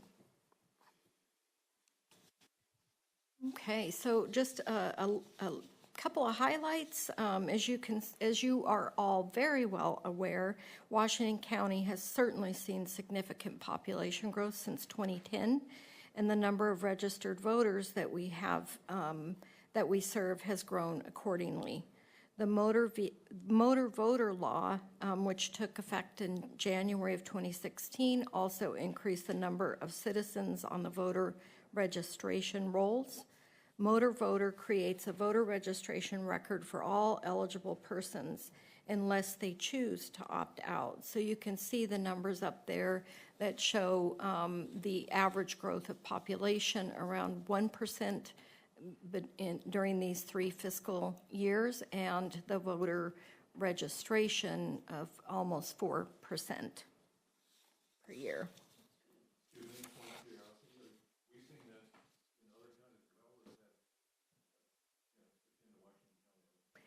I would venture to guess we're seeing in other counties also because of the motor voter rules and registration now, but I will get back to you specifically about that question as well. Thank you. I love the interest. So elections is anticipating medium turnout for the May 24 election, which is in this fiscal year. But the presidential primary election, we're expecting a high turnout of 85% in November. Because of the increased voter engagement this year, the election division will require more temporary election workers to staff critical customer service all the way from collecting ballots to processing, verifying signatures. So we really rely on those, again, on our great volunteers as well as paid temporary staff for this election. The division is actively collaborating with Multnomah and Clackamas counties on ranked choice voting ballots for Portland residents. November 2024 will be the first election to employ ranked choice voting methods for any Washington County voter. And so we're working really closely with Portland to make that very smooth. And I can try to get more information about the costs that are associated with that. And that's only the November election? Yes, that's the November election is the first election, and then, yeah, after that. Yep. Okay, I'm going to move to assessment and taxation. And assessment and taxation is a department that includes several divisions, including the elections division, which I just spoke to. The essential functions within the Department of Assessment and Taxation, which Chair Harrington likes to call rate, and you'll see in one moment because it's records, documents, so those are deeds, plats, subdivisions, liens, and issuance of marriage licenses, and then mapping of property boundaries, tax lot, oh, sorry, page 73 in your budget book.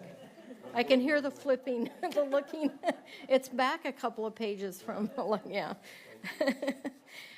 So mapping of property boundaries, those include tax lot boundaries, lot splits, subdivisions, roads, and ownership transfers. And then there's valuation of property.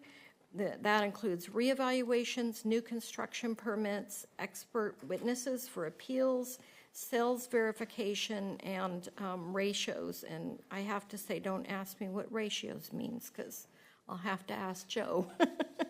And I'm sure I know that at one point. But in addition, levying, which is compiling local budgets from multiple jurisdictions, calculating and extending taxes. collection and distribution of property taxes, including billing and payment processing, and then records management, including statutory preservation of permanent records and archiving for the entire county. So that's a little flavor of what happens in assessment and taxation. So there are no proposed reductions to the assessment and taxation budget, as reductions would directly lead to reduced revenue for all county services and revenue that is also distributed to other taxing jurisdictions. The total assessment and taxation budget is over $20 million.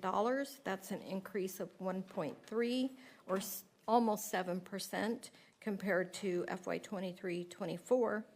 The increase is related, as you've heard, another reoccurring theme related to cost allocation plans and personnel services. Personnel services is a large chunk. The increase is 1.2 million or 8.67%, and that is really due to COLA, cost of living increases. Revenues are projected in this proposed budget to decrease by 9.15% or $291,773,000 from last year's budget due to a decrease projected revenue in the CAFA grant of about $300,000. So while other revenue line items are incrementally increasing, the requested general fund subsidy is $17,432,749, which is a 10% or a $1.6 million increase from last year. Question. Yes, ma'am. On page 73 on that capital outlay, you went from spending 1,900 to asking for 34,000. Is there something you're going to buy? Are you buying something? Yes, so that, and it actually is within elections, but it is some equipment that we're purchasing. And Okay. I believe it was within elections, and I can get clarification on that. That's a big jump. Yes, yes. Yep, thank you. Maybe they're buying a vehicle for the new judge. Not a vehicle, but I believe it has something to do with some of the equipment. Okay. That we use for elections, but I will verify. Marnie, before you move off this slide, I just want to underscore the second bullet on assessment and taxation needs future increase as population grows. And so assessment and taxation, that's where, as Marnie had highlighted, we bring the revenue in to disperse to all taxing districts within Washington County. Last year in the approved budget, there was an increase in one appraiser because we're able to do the ROI on how much lost revenue without that appraiser. In conversations with Joe Nelson, Director of Assessment and Taxation, it's clear that this next year we are going to have to look at increases. So he is committed working with Marnie Kyle and I to come back with what is a standard kind of ratio property value to staff that we can be looking at in the future years as a benchmark, so that we don't get behind on that revenue collection, and which is really through the appraisal process of properties. Thank you. So moving down to equity then on this slide, the proposed budget package advances the county's equity and inclusion priorities by providing sufficient resources for accurate property assessments and preventing disparities that could disproportionately affect specific demographics. The proposed budget also allocates language access such as translation services and multilingual translation and communication for material to help community members with various language proficiencies understand the complex process around appraising, levying, and collecting property taxes. These funds assure language access and training are provided for staff. So some program highlights. So the Assessment and Taxation Department maintains a portfolio of $190 billion, the B is correct, of taxable properties. The number of tax bills mailed has increased moderately and then with a reminder that some properties don't receive a tax bill because of certain exemptions. So the increase from 2010-11 fiscal year to the 2023-24 went from about 188 to 200,000. So a modest increase in the property bills. Levying and collection of $1.5 billion in revenues with an extraordinary, and I think when Greg first got here, he was very pleasantly surprised. We have an extraordinary collection rate over multiple years of 98% in collecting the revenue, property taxes. Revenue distribution to 64 districts, including cities, education, metro, roads, water, fire, parks, and the Port of Portland. So in addition to Washington County government, many other jurisdictions depend on this function within assessment and taxation. And then I think what's most important to the county and Joe and his team is really supporting that institutionalized trust in Washington County's stewardship of public records, which defines property ownership and land, is really important. Quick question. That 190 billion, was that the assessed? I mean, is that the assessed value of that portfolio then? Yes. Okay. I just remember reading about the assessed value being far beneath the market, so that's interesting. Thanks. Okay. What's the contract, just to follow up with that, what's the delta between assessed and real? Another question, great question that I will make sure we get back That's to. where I thought you were going, is that Yeah. you were asking if that's a 190 billion assessed value or if it's real market value? That's what I meant, and I thought I read somewhere that the number was in the 50% range, but I We'll add that as a We'll follow-up question. definitely add that as a follow-up. I really appreciate in the Q&A how you helped me understand the CAFA grant of $1.6 million and the OR MAP grant of $210,000. And it's stunning to see, just on page 73, the work that is required by the state and standards for the tax division and appraisal is $15 million right there. And so 1.6 million compared to 15 million there's a wider gap there than I even thought. Because this past year, through my involvement in one of the steering committees of AOC, I learned from the appraisers how the percentage of grant funding has gone down from a peak of 40% down to about an effective 9 or 10%. So it's even worse of a picture than I actually thought. So thank you. I believe that's been a reoccurring theme since I've been in this role as ACA and had A&T within my portfolio. Yeah, disappointing. Yes. Did you have another question, Chair? Okay. So I am going to move on now to the Board of Commissioners. So as elected representatives of the citizens, the Board of Commissioners serve as the governing body for the county government. The board sets direction, and this is on page 75 within your budget book. The board sets the direction of the organization by defining and approving goals, priorities, and policies. Oh, yay, it's the train. So, yes. So this budget includes 5 FTE, which is not a change from the current budget.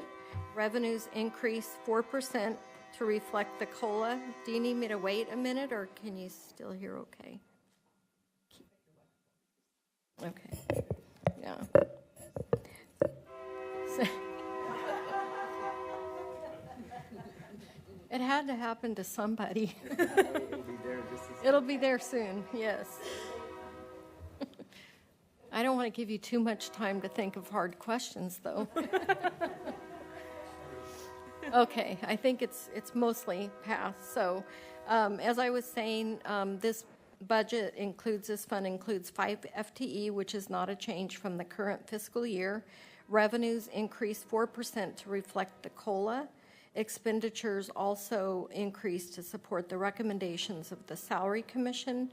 Materials and supplies increases 7%, also reflecting the increase in the cost allocation plan. There's no proposed reductions to this budget, and therefore, I think we're happy to report that the proposed budget does advance the county's equity and inclusion priorities because we've identified specific funding to assure translation and interpretation services are available at board meetings. So as a program highlight, we are very proud to say that the Board of Commissioners adopted the new updated strategic plan on April 23rd, 2024, a moment to celebrate, after receiving input from staff, key advisory groups, and members of the public. The updated document now includes modernized language for the organization's vision and mission, statements, guiding principles, fundamental approaches to services, and department-by-department goals. Washington County's strategic plan, which was last updated by the board in the 1990s, now aligns the organization around a unifying vision we call One Washington County. And now I will move on. So Marnie, Yes, ma'am. same thing under contingency. They went from 60,000 to 157. Are they buying something? It's 96. It's 159% increase in contingency. So, Mr. Munn is going to talk quite a bit about contingents. That was in the Oh, okay, next that's slide. later. Okay. When he talks about fiscal entities. So Okay. it's a little bit out of the departments, but Yeah, just for awareness now, just on our budget transformation, last year was the first year that we pulled out internal service funds into their own funds. Part of this is for transparency and tracking, better cost allocation, true cost of service. Finance monitors that contingency, and when it gets to a level that does not meet our contingency standards policy, that means the following operating year, there's less increase in the cost allocation plan to departments. So that contingency, in essence, is that kind of fund balance for each of those funds. Within a 3-4 year period, we'll see stabilization, but this is only our second year of having internal service funds. So we're not planning on buying something? no. No. Okay, so now I am going to move on Can I ask a to- follow-up question to that? Sure. When we talk tomorrow about the contingencies, if you could take us through an example all the way through, like 1 year to the next, that would be really helpful. Thanks. Thank you. Okay, so now I'm skipping around a little bit. We're now going to talk about general government, non-departmental, and that is in your budget book on page 325 and 326. So it's a little leap in where we've been. As you can see, this fund is primarily contingency, which Greg will discuss during the fiscal entity presentations. So today, I'm just going to briefly go over non-departmental and community network funds.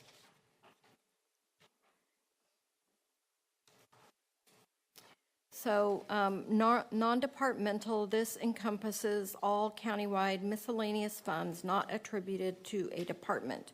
The budget includes no FTE, and as you can see within the budget book, expenses decrease because several memberships are transferred to other departments. For example, the GARE membership was transferred to OEICE, and the Westside Transportation Alliance dues were also transferred. And other expenses were either moved or eliminated within this fund. So moving on to Community Network, which is budget page 329. This fund was created to contribute to funds for community partnership to address community needs. The expenses in this fund have also decreased, and this is at least the third year in a row, as contributions to community partnerships have been moved into appropriate departments. Regional Arts and Culture, the Regional Arts and Culture Council, Tualatin Valley Creates, and Young Audiences has been moved to the lottery funds, which Danny will talk about shortly. Vision Action Network dissolved, so those funds were eliminated. Community Partners for Affordable Housing and the Community Housing Fund were moved to the Department of Housing Services.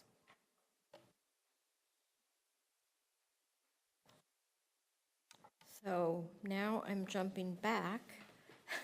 Marnie, can I just make a note of that?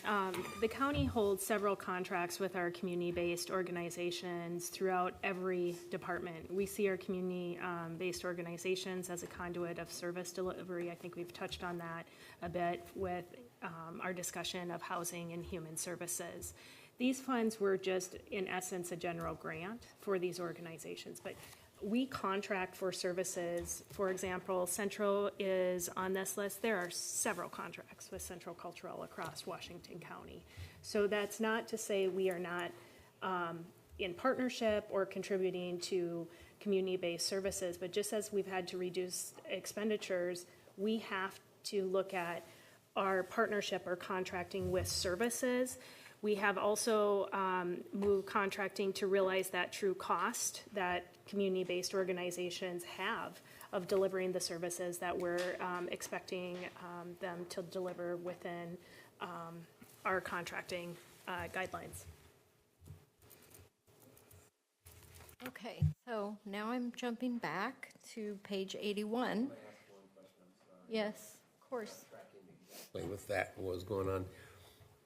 Our AOC dues, I know, has always been a subject of conversation, but we don't have an increase on it in 24-25, and I thought there was already a scheduled increase for that. I have to follow up. The board did work with AOC, specifically Chair Harrington, Commissioner Treese, on what that transition would be, and so the budget should align to that, but we have to verify that, and we'll get back to you. And those association dues and the NACO, the National Association of Counties, continue to be reflected in the non-departmental budget. Did you have something, Commissioner?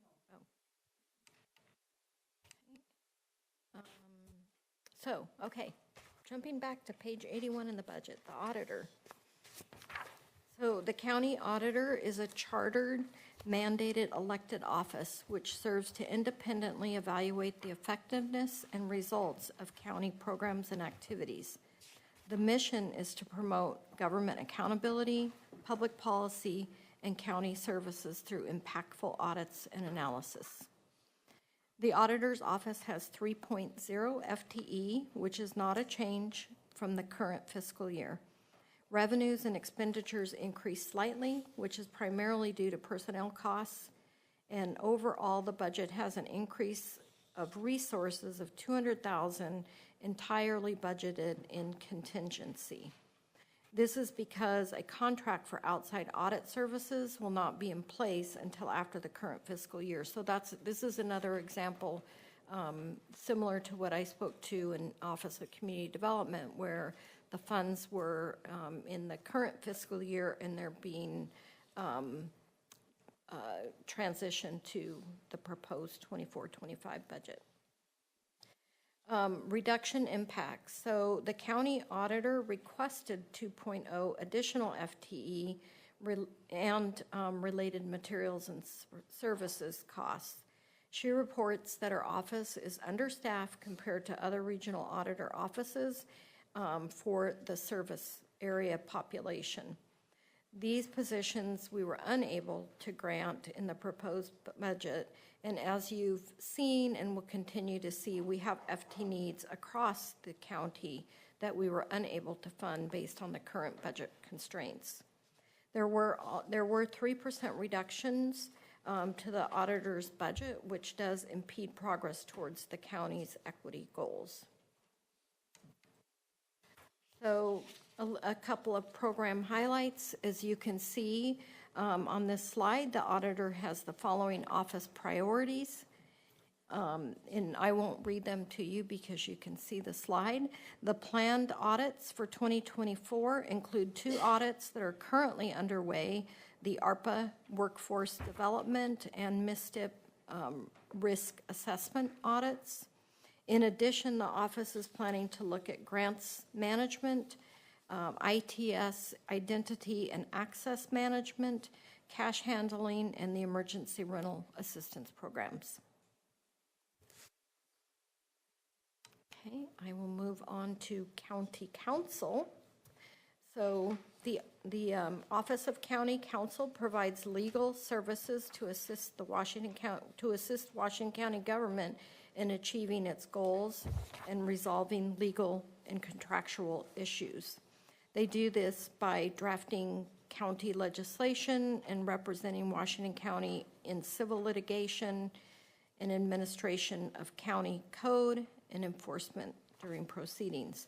The County Counsel Office accomplishes this by delivering quality legal services and creative solutions at a reasonable cost while adhering to the highest ethical standards.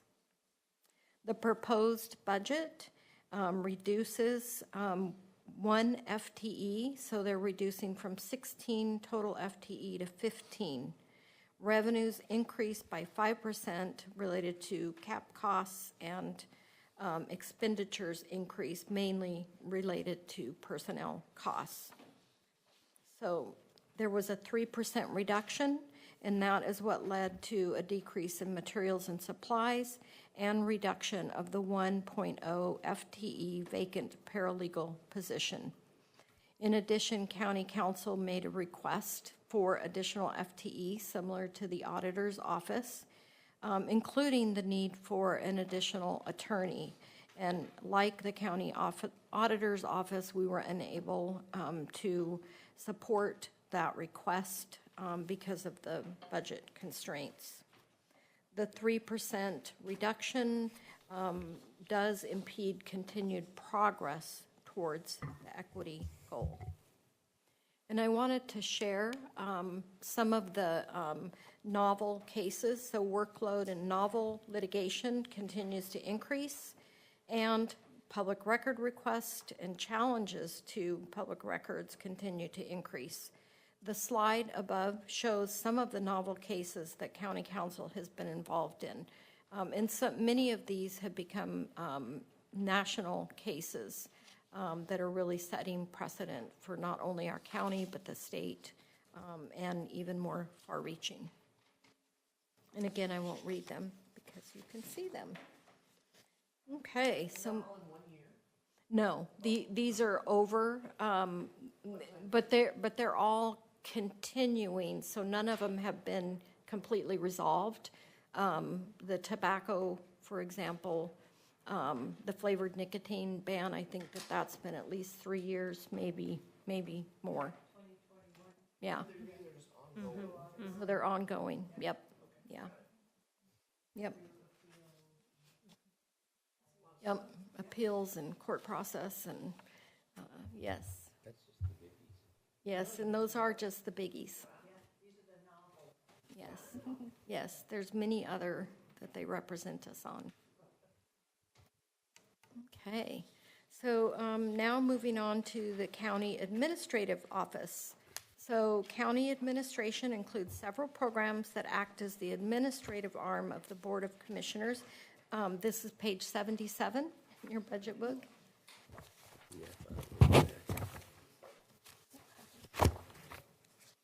So our role within county administration is to interpret board policies and goals and provide executive leadership for departments and offices. Overall, revenues decreased 2% due to a reduction in charges, and expenses increased due to personnel COLA increases similar to what you've seen. There was an addition of 1 FTE within the communications program to focus on strategic work of the board and county administrative office. This is offset by a position freeze in the sustainability program, which is within the CA office. So the total FTE is 26.7 in the proposed budget. This proposed budget includes a 5% reduction proposal, which reduces materials and services. This impacts the county administrative office availability of consulting services and leadership coaching. Marty, can I ask a question on the prior slide, the one about the county council? Oh, sure. Just crossed my mind as I was reading that those different types of cases. Sometimes you read in the news about state attorney generals coming together and solving a class action lawsuit, sometimes a product liability, like the Purdue Pharma one, for example, with the misuse of pharmaceutical drugs. And those funds go presumably to the states. And then can you talk about how those funds make it back into the county budget? Like, is there a disbursement from the state to the county? Is it earmarked for specific funds? Does it go into general funds? How does that get allocated at a state level down to the county by population size or whatever the metric is? That's a pretty complex question, and I think it really depends on the case. So in the Purdue and the opioid pharmaceutical litigation isn't on here, and maybe it should have been because it's another long-standing litigation that we've been involved in, and we have used consultants.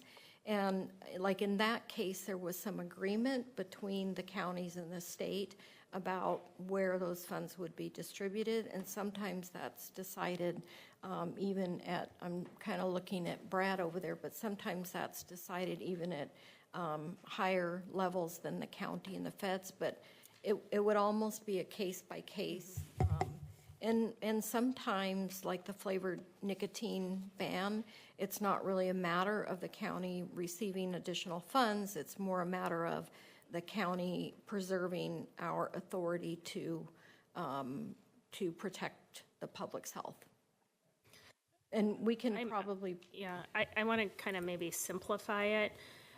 So if there is a case determination, those revenues, depending on what that determination needs to go into that type of fund or aligned to that source.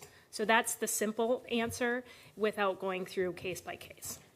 Thank you. Okay. Yeah, that makes sense. So it's really case by case, and it's one-time, non-recurring type funding, and it's probably used more for specialized programs or capital investment. Okay, thank you. Often, yes. Okay. Okay, let's see. I'm on to I think I went through the county administrative office. So, and I did want to highlight some of the county administrative office, some of our goals and priorities. And really, again, I'm not going to read these to you, but the priorities really support our efforts in Design the Future and reflect, we hope, board priorities as well. I have, okay, so I'm going to go through a couple of programs within the county administrative office and then invite Danny up to talk about some of her programs. So the first program I'm going to talk about is the Office of Sustainability. This office was added as a program to CAO in the 23-24 budget cycle. Recent staff changes that have occurred in the last year, including a new sustainability program manager who is in our audience, and I'm very thankful for his support in putting together these slides, and I'm really excited about the energy and initiatives that he's bringing for the Office of Sustainability. So ongoing programs include those related to internal operations, such as internal energy policy, sustainable purchasing policy, staff education, sustainability liaison supports, and work in our commute program. And sustainability liaisons are staff identified in different departments who help carry the message to their departments. The department's plan, the Office of Sustainability plans, organizes, guides, and coordinates county efforts to implement sustainable best practice and climate resiliency. So you'll see in the budget, revenues have increased by $310,000. This increase is a correction to the internal cost allocation plan that was missed a little last year. We also received some external revenue, some small amounts, $23,000 from a community convening group that the county leads, and for both staff and convening. Personnel costs actually decrease, and that is related to the freeze of the 1 FTE of a sustainability specialist, and then there's additional decreases due to salary changes of new employees. Materials and supplies, also a very minor change of only $540,000. Changes, and then as far as equity within this program, the proposed program budget, including the reduction in general fund, does not support further advancements of the county equity goals. But as I've said many times today, the program staff, which is now 2 FTE, they're mighty, and they are very committed to equity and doing everything they can within their resources. So the reduction. Can I just add on that? The team is also actively pursuing other sources of funding through federal grants and other sources to continue to advance our climate and sustainability work here at Washington County. Thank you. The reduction, I've already mentioned, included freezing the program specialist.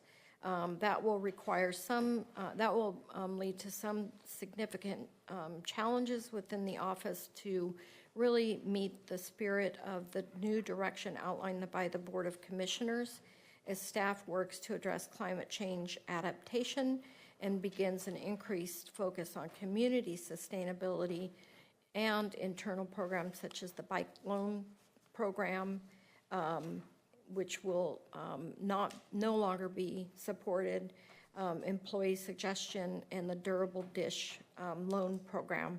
Those will no longer be able to be supported by the Office of Sustainability.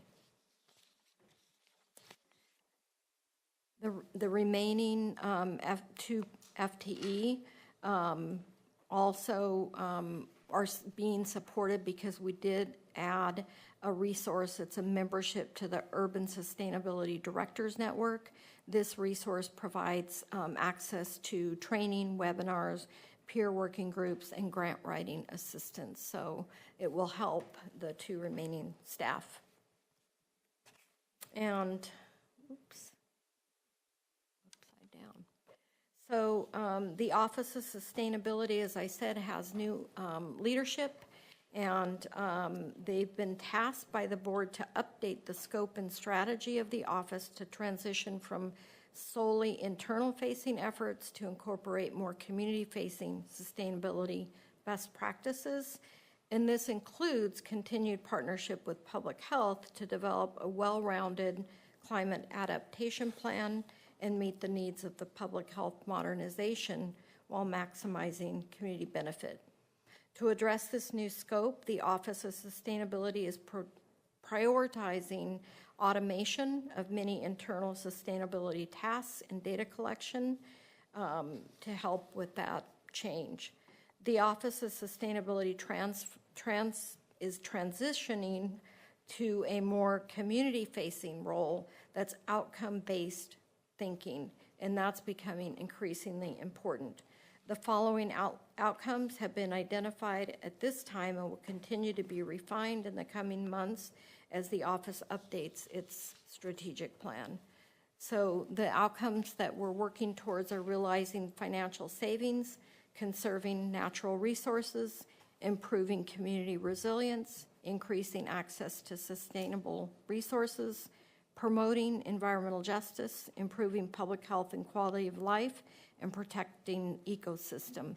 And more about the plans of the Office of Sustainability will be coming to the board soon. I'm really excited for the board to hear more about the direction that this office is hoping to support I have a question. for you.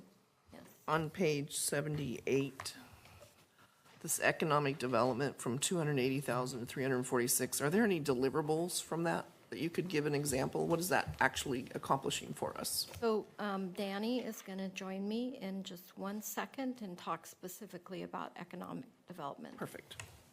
Yep. And because I am almost done, I promise. So the last program I'm going to talk about is still within the county administrative office's communications. The communications office within CAO includes internal and external outreach activities intended to support the Board of County Commissioners and CAO communication priorities. The major change in this budget is an increase in personnel related to COLA, as well as the addition of 1.0 limited duration communications coordinator to really hone in and focus on board and county strategic priorities. One of the initial areas that this new FTE will support is the upcoming public safety and library levies. In addition, funds were included to support the reclass of a position and cover known absences in the near future, because there's so many important communication projects and activities that would be impacted if we didn't backfill those staff. In addition, there was a slight reduction in materials and supplies of about $33,000, which mostly, as you've heard many times today, impacts contracting for professional services.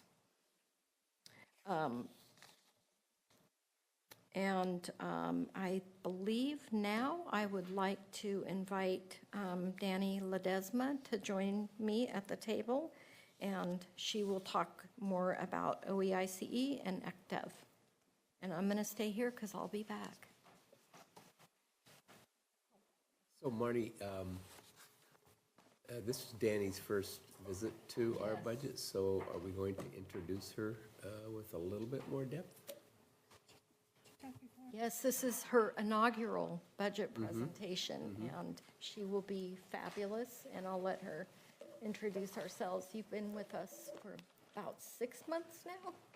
Tomorrow it'll be 7 months. Oh, wow. But who's counting? Time flies. Good afternoon, everyone. My name's Danny Ledesma, as you heard, and I have the honor as being one of the assistant county administrators. I've been here for 7 months, and I'm also our liaison to the Office of Equity, Inclusion, and Community Engagement.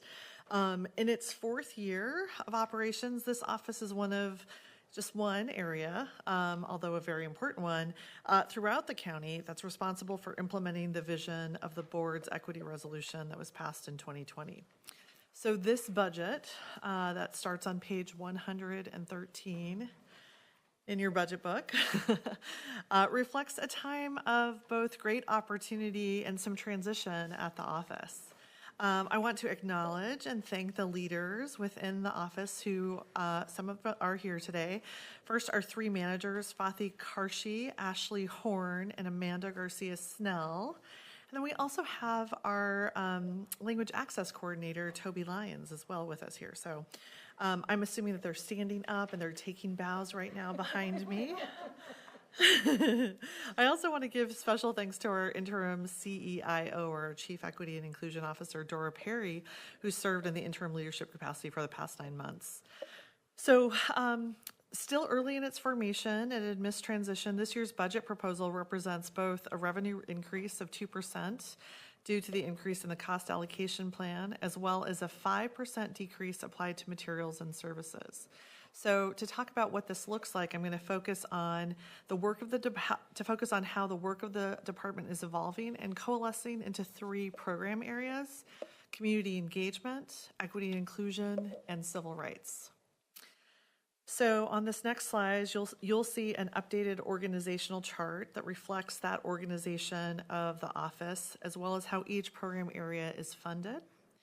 So I'm going to start with community engagement, and as I mentioned, Amanda Garcia-Snell leads that department. So community engagement is really about collaboration with community partners to foster pathways to participation and civic engagement for communities of color and other historically underrepresented groups. This also includes staffing support to the geographic-based community participation organizations and the Committee for Community Involvement, which is also funded through lottery funds that you can start seeing on page 396.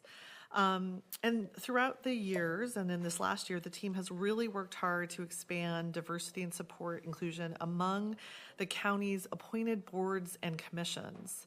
They've also worked to increase civic leadership trainings with additional ARPA funds and to be able to contract with 3 different CBOs, Adelante Mujeres, Unite, and Apano, who've been able to provide training for over 60 participants from communities that we have not worked with in the past, such as African immigrant women. We are now strengthening our relationships with those organizations that serve these communities. The next department focus is equity and inclusion. This team, which is led by Ashley Horn, really is staffing the coordination and implementation of the first strategic plan and saw several big accomplishments, including the successful launch of the Equity Leadership Council and subcommittees.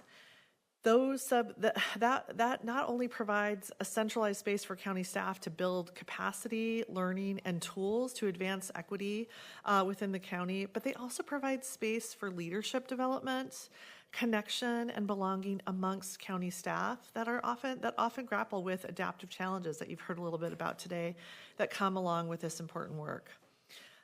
This is the team that works closely in an advisory role with economic development on supplier diversity, as well as health and human services and the county administration office to strengthen our equity data systems. So the next area is civil rights. We've heard a little bit about that today. It's led by our civil rights officer, Fathi Karshi. And in this past fiscal year, we were able to hire our first civil rights officer as well as trainer. And both the trainer as well as our language access coordinator have made countywide impact, providing tools and training opportunities across all departments. As you heard earlier today, our language access coordinator has worked closely with departments to begin to set up systems so we are in compliance with requirements, but also staff serve in an advisory role and support departments in several ways. So for example, we're piloting with the Public Services Building and have created a multilingual directory that should be at all entrances within the next couple of weeks. We'll also be adding signage in all public-facing lobbies about Title VI compliance and how to file a complaint. In our recent Equity Leadership Council meeting, I got to hear directly from staff from the departments, and they spoke to the usefulness and effectiveness of the department's Native Speakers Review session, where OEICE convened and contracted with Native language speakers in the community. They provided feedback on translated materials to ensure clarity and understanding for community members. So looking forward, the office will continue to provide services in these areas and currently participate in countywide work planning in the development of the next iteration, a 2.0, if you will, of the county's strategic action plan that will focus on providing support and consultation to county departments and bolstering key initiatives in the county, such as a unified complaint response plan that's inclusive of civil rights, application of a countywide and adopted equity and inclusion lens, professional development and capacity building, and continued community engagement, ensuring that our Washington County community is informed, aware, and part of the work here. This includes work to support and modernize CPOs and the CCI, because volunteer engagement, which is really so important to our community, will continue to happen there. We move on to, Commissioner Willie? Yeah, I think, and I hope I didn't miss you saying this, for emphasis to the budget committee, the green is general fund funded, the red is funded by ARPA money, and so that expires at the end of '26. And the orange is SHS money, which has a 7.5-year life to it as well. So we are funding some of these positions with those kinds of funds, not permanent funds, and that we make sure that we differentiate that when we have this conversation about budget. We don't want to put permanent positions in with temporary money. And then the second question is, staying with that, operating transfers in is $350,000. Is that money from those two sources? It's that specific operating transfer refers to the lottery fund funding that supports a portion of the community engagement portfolio that supports like the civic leaders program, as well as our CCI CPOs program. So where's that money reflected in this? Is that interdepartmental?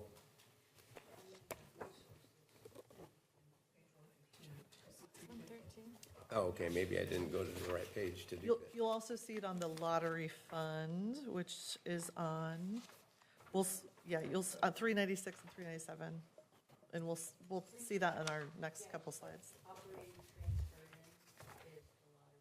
Right, okay. That's the 350. Yeah, I didn't get that far, sorry.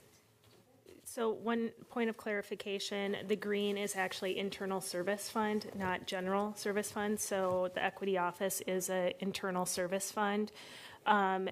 Relative to the orange that you see on the screen, housing supportive housing services, there are equity requirements within the SHS levy measure, as there are requirements in transportation planning.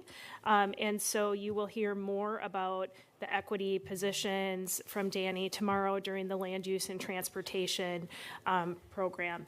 What we have, or what we are starting to move towards, is having those equity positions part of the equity office where it makes sense, so that they are in a shared kind of work group, yet the orange is fully, their time is 100% fully dedicated to the housing and supportive housing services programs.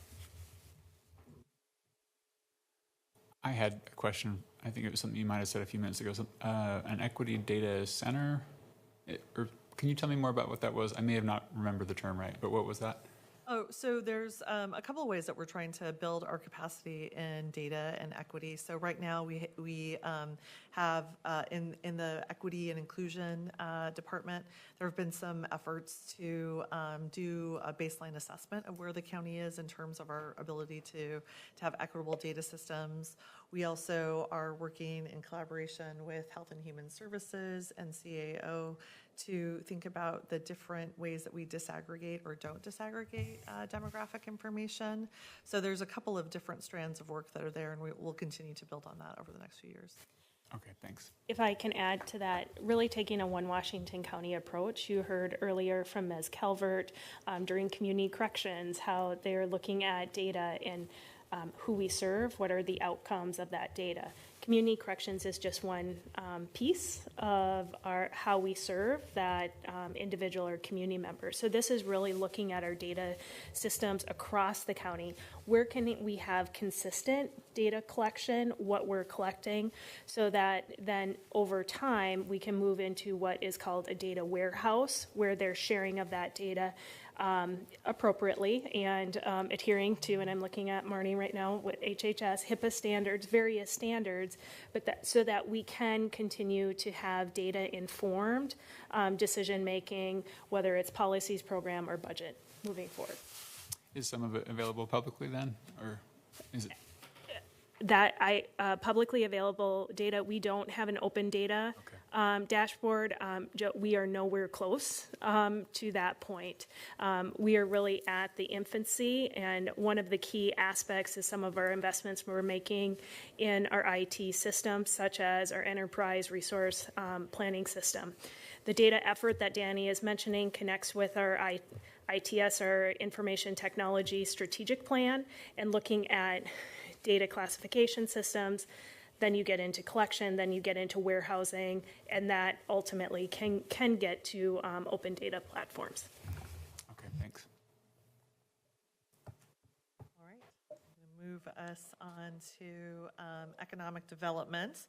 So the county is committed to providing economic opportunities such as jobs, education, training, business development, and urban redevelopment for its residents, especially traditionally marginalized communities. So on page 78 in the budget book, you'll see a little bit of detail about this program.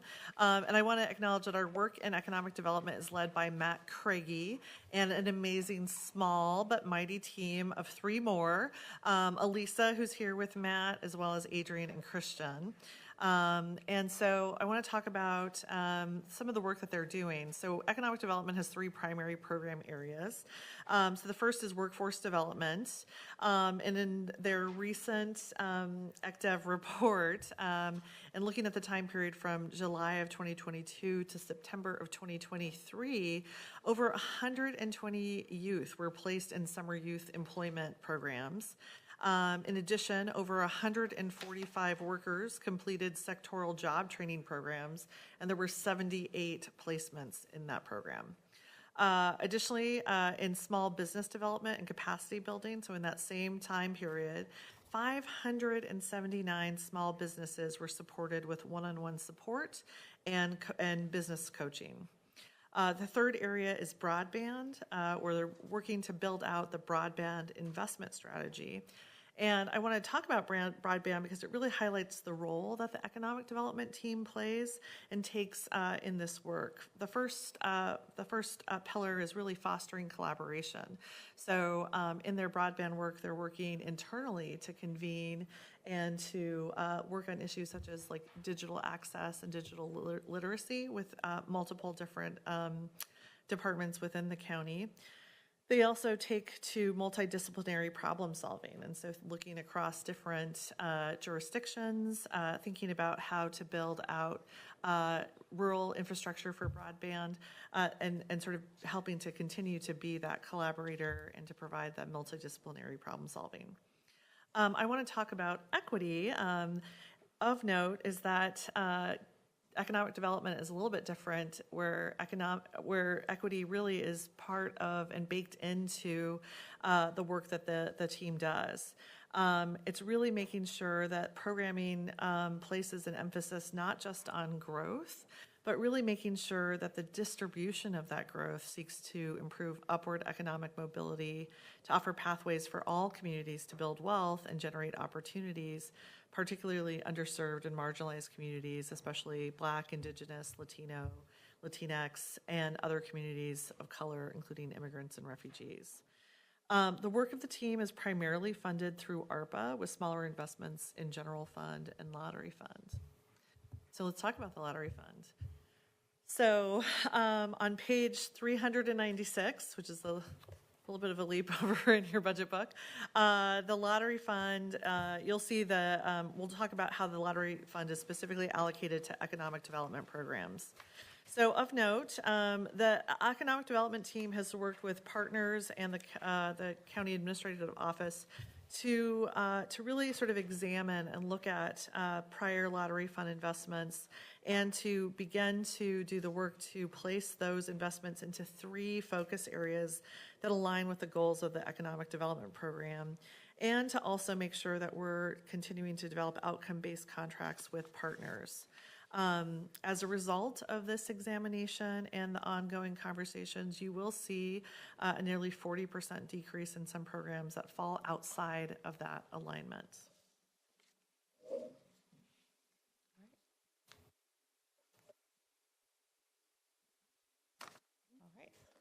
Okay, thank you, Danny. And now I'd like to invite Aaron Calvert, another of the ACAs, to join me. And Aaron and I are going to talk about a program that is yet to be, that is yet to be in your budget book, but we think it's really, so there is no page in the budget book, but we think this is an important program for you to be aware of. So. Yeah, thank you, Marnie. That's exactly how I was just going to start it. You will not find this on a page in your budget book. So We do want to just walk you through a few slides. This is a brand-new program. House Bill 4002 came out of the short session and is an update to the prior Measure 110.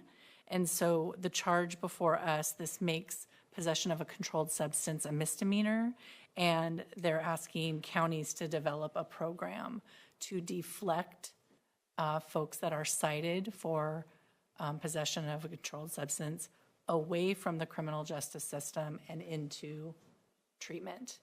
And so it is incumbent of us to try to develop what that program is. And this really is it's a great example of a One Washington County project, because it does include, of course, support from our board, Health and Human Services, the Sheriff's Office, District Attorney's Office, our County Administrative Office, and then other providers in the community. And so we have been provided funding, and about $1.3 million, a little bit more than that. And because we were identified as an early adopter of kind of saying, yes, Washington County is interested in designing a deflection program, we just signed a contract. We have a fully executed contract for the first 50% or the first tranche of that funding, which we should be getting hopefully pretty soon. But in the meantime, we have convened a team. We've hired a temporary program manager that's being housed in the county administrative office, and he is convening all of these parties, looking at the statute, what's required.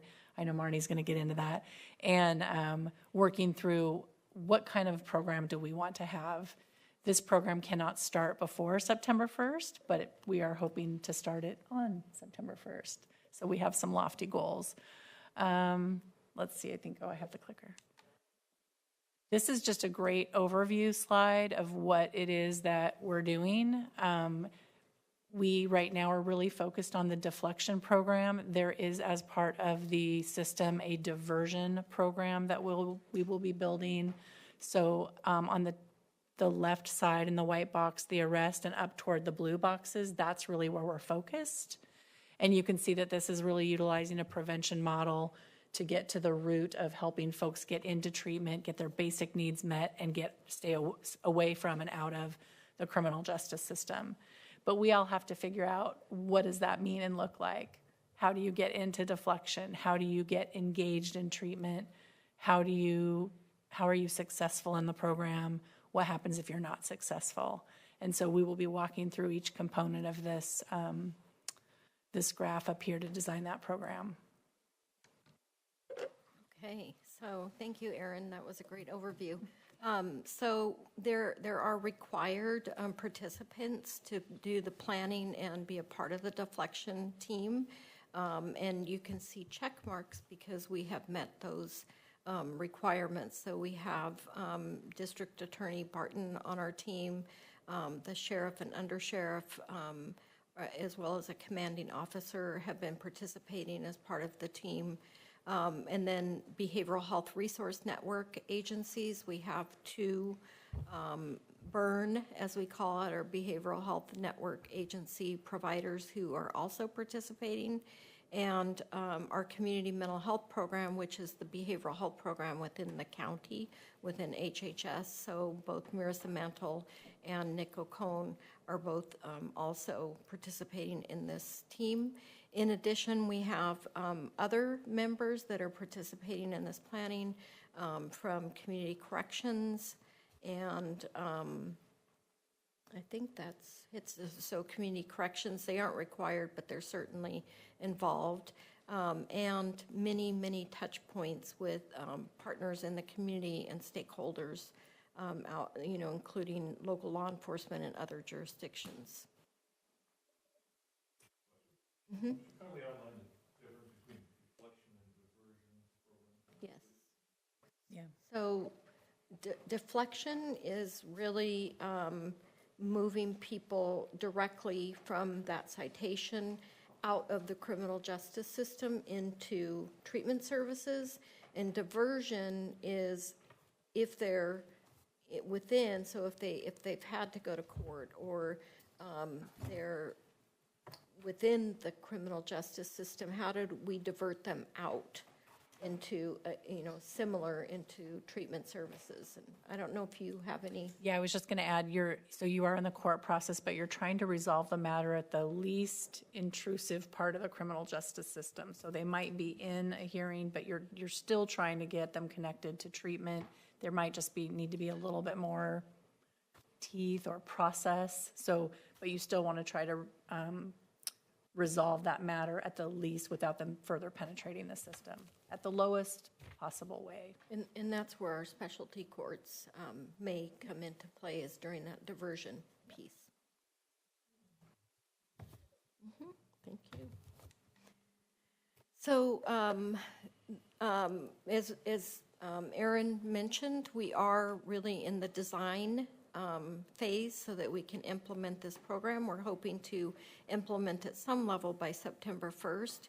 And so we've organized ourselves into work groups. So a deflection work group whose role is really from that officer on the street that needs to issue that citation for a possession of a controlled substance.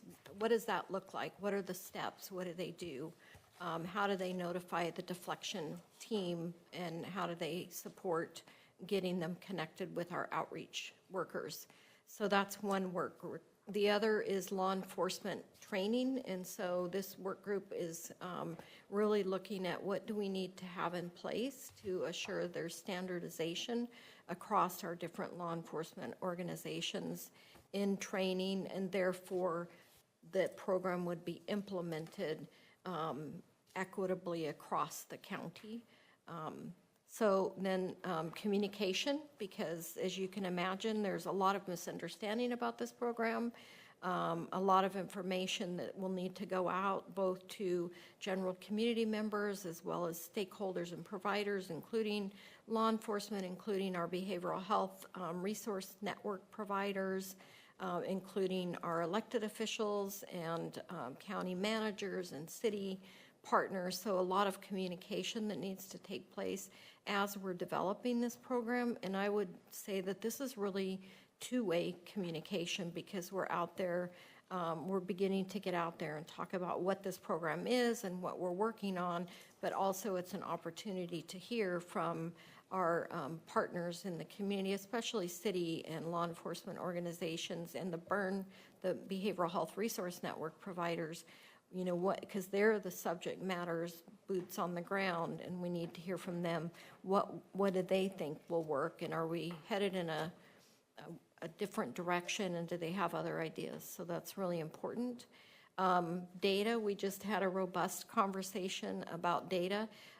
There will be requirements that we have to report back to the state, as well as data information that we need for tracking participants in the deflection program. And so we have a work group working on, well, what will that look like, and what do we need to get in place so that we can do that work? And then the other is outreach, which is really, once that citation has been given, ideally we would love to see a warm handoff, so a behavioral health outreach worker or peer navigator there on the scene, but we may not have the resources to do that in the beginning. So what does that outreach look like? Are we, if the client doesn't call, what are we doing to reach out to the clients and make sure that they're given every opportunity to participate in this? I've talked a little bit about partnership and stakeholder engagement and communication.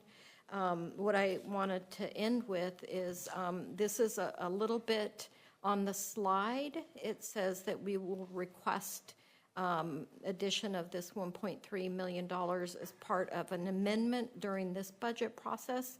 But upon further conversation, we determined that what we need to slow that down a bit, create a fund, and we need to add some budget to the current fiscal year, which will be done during a supplemental budget process.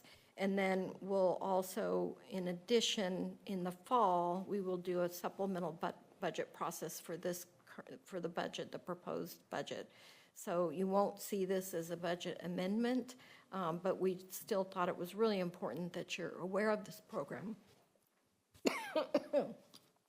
And that's what I have for you. Just in time. Do we have any more questions? I don't have a question on this area, but before we move on to public comment and continue for tomorrow, I have a request. Page 395 is a summary table of the general fund transfers, though it's really hard to follow because it's not organized by fund, by functional area, like our review is. Could you please do a version of this table that's organized by functional area and get it to us before we go towards approval on Friday, I think it is?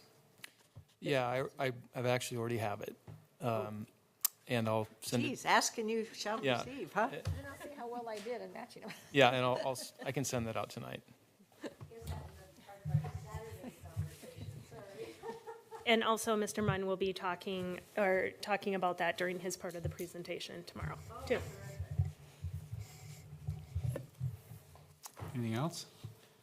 So, as you're doing this work, you listed out all the people that are going to be involved. Are you checking in with Multnomah County and Clackamas County? And, I mean, you're kind of collaborating there, too? Yeah. Because I hate to see us just come up with this great plan and no one else does. Right.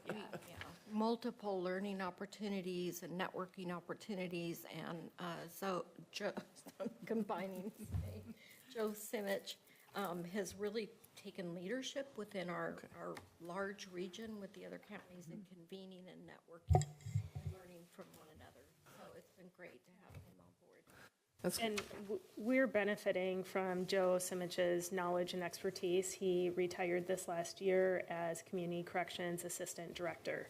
So he knows Washington County, he knows the individuals, and has really been able to hit the ground running on this.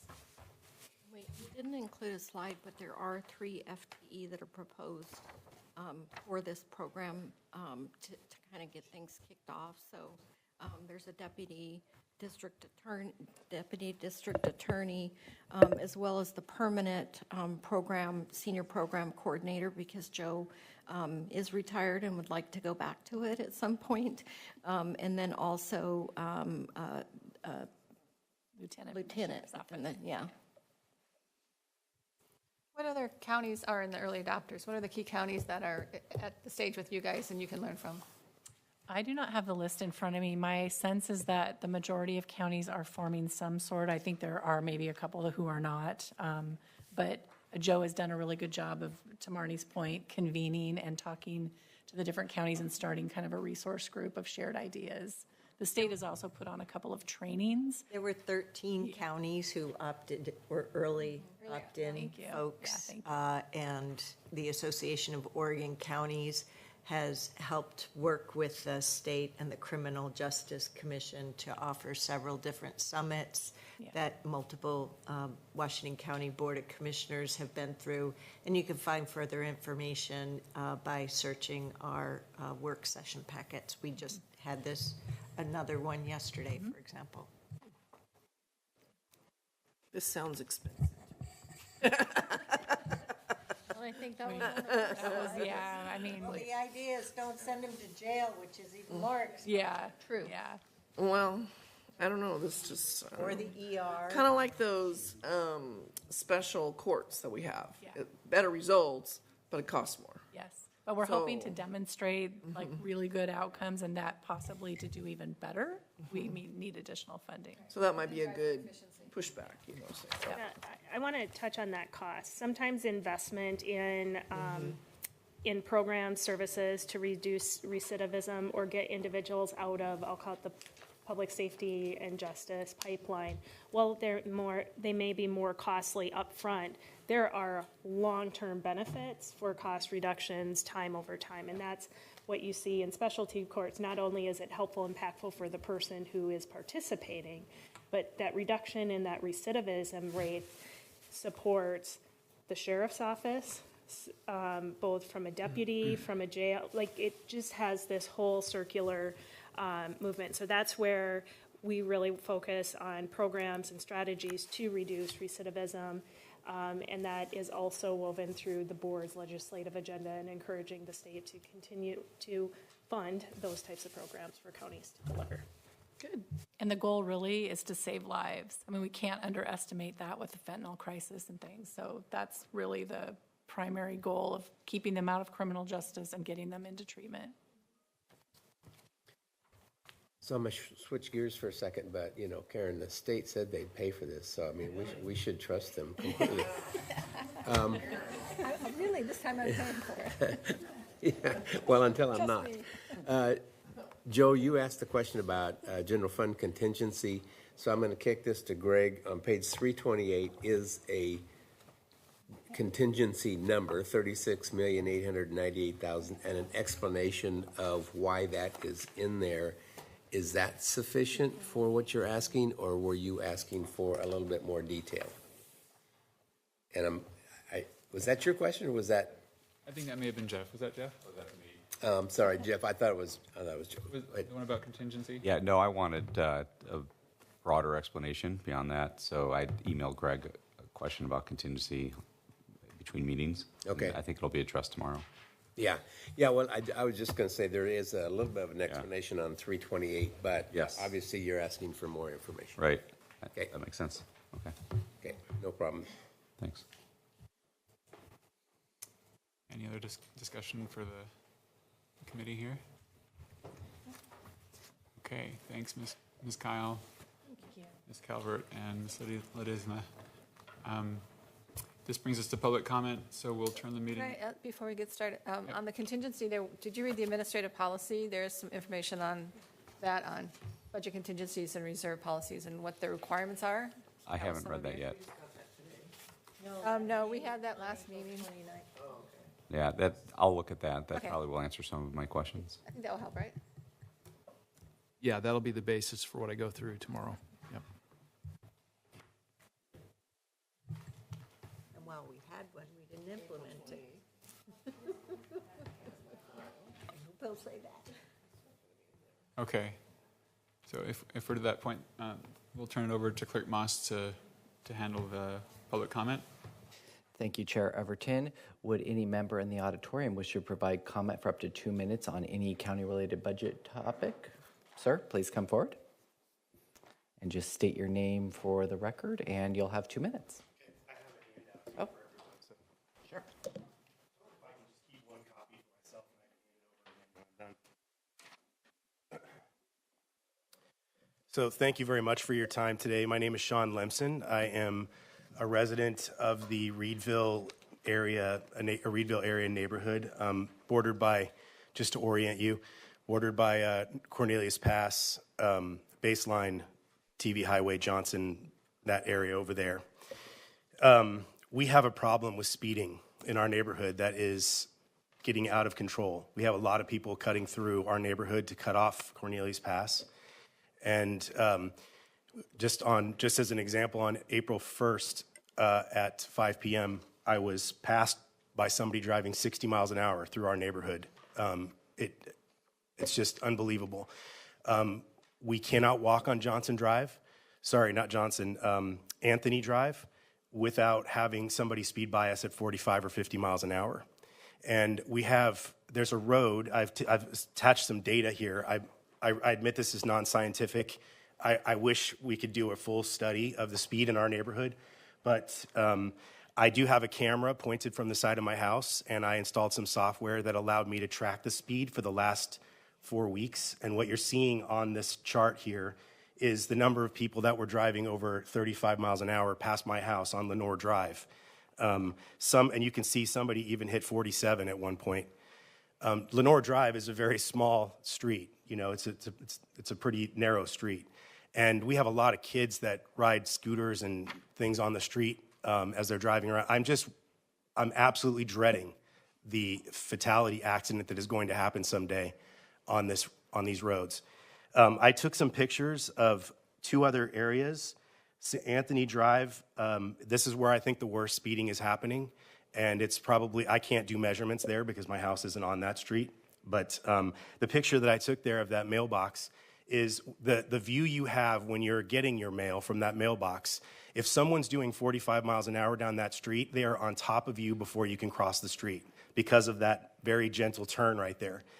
The turn on J Street is even more abrupt, as you can see. And I put down a figure of where you would have to be standing on the street before you could see a car or before they could see you.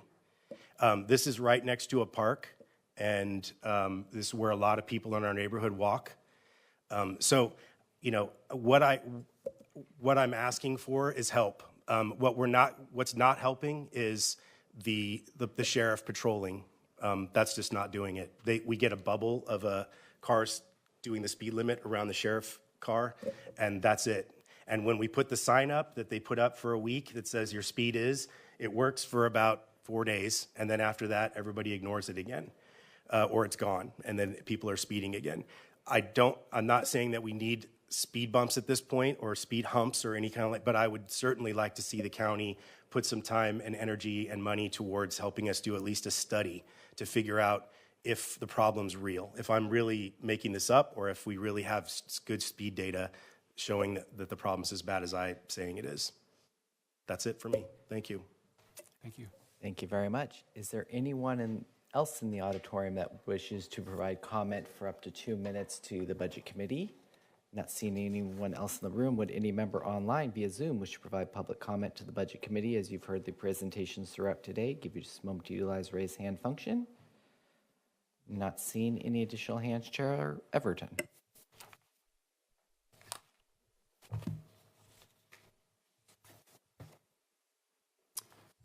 Okay, that brings us just about to recess. Was there any more comment or discussion before we go into recess? I thought we had one. Didn't we have one written? Oh, it was just written testimony, public comment? That is for the OSU extension tomorrow. They're going to come in person as okay, well. thank you. Mm-hmm. Okay. Chair, before we adjourn, I would just like to draw the Budget Committee's attention to the online posted packet, which includes tomorrow's presentations. We are starting at 9 a.m. tomorrow, and as a reminder, it will be a working lunch again tomorrow, so lunches are provided. And we will be working and answering some of the questioning answers that or the questions we've received, and updating the Q&A, and we will let you know when that is updated online as well. So it's just the budget website. If you go to Washington County website, if you go to Board of Commissioners, meeting portal, okay. Yep, that's where you can okay. access the meeting agenda Okay. and all the materials. Okay. Thank you. Okay, thanks, Ms. Andy. With that, we are recessing the meeting of the Washington County SDL number 1 Budget Committee until 9 a.m. tomorrow.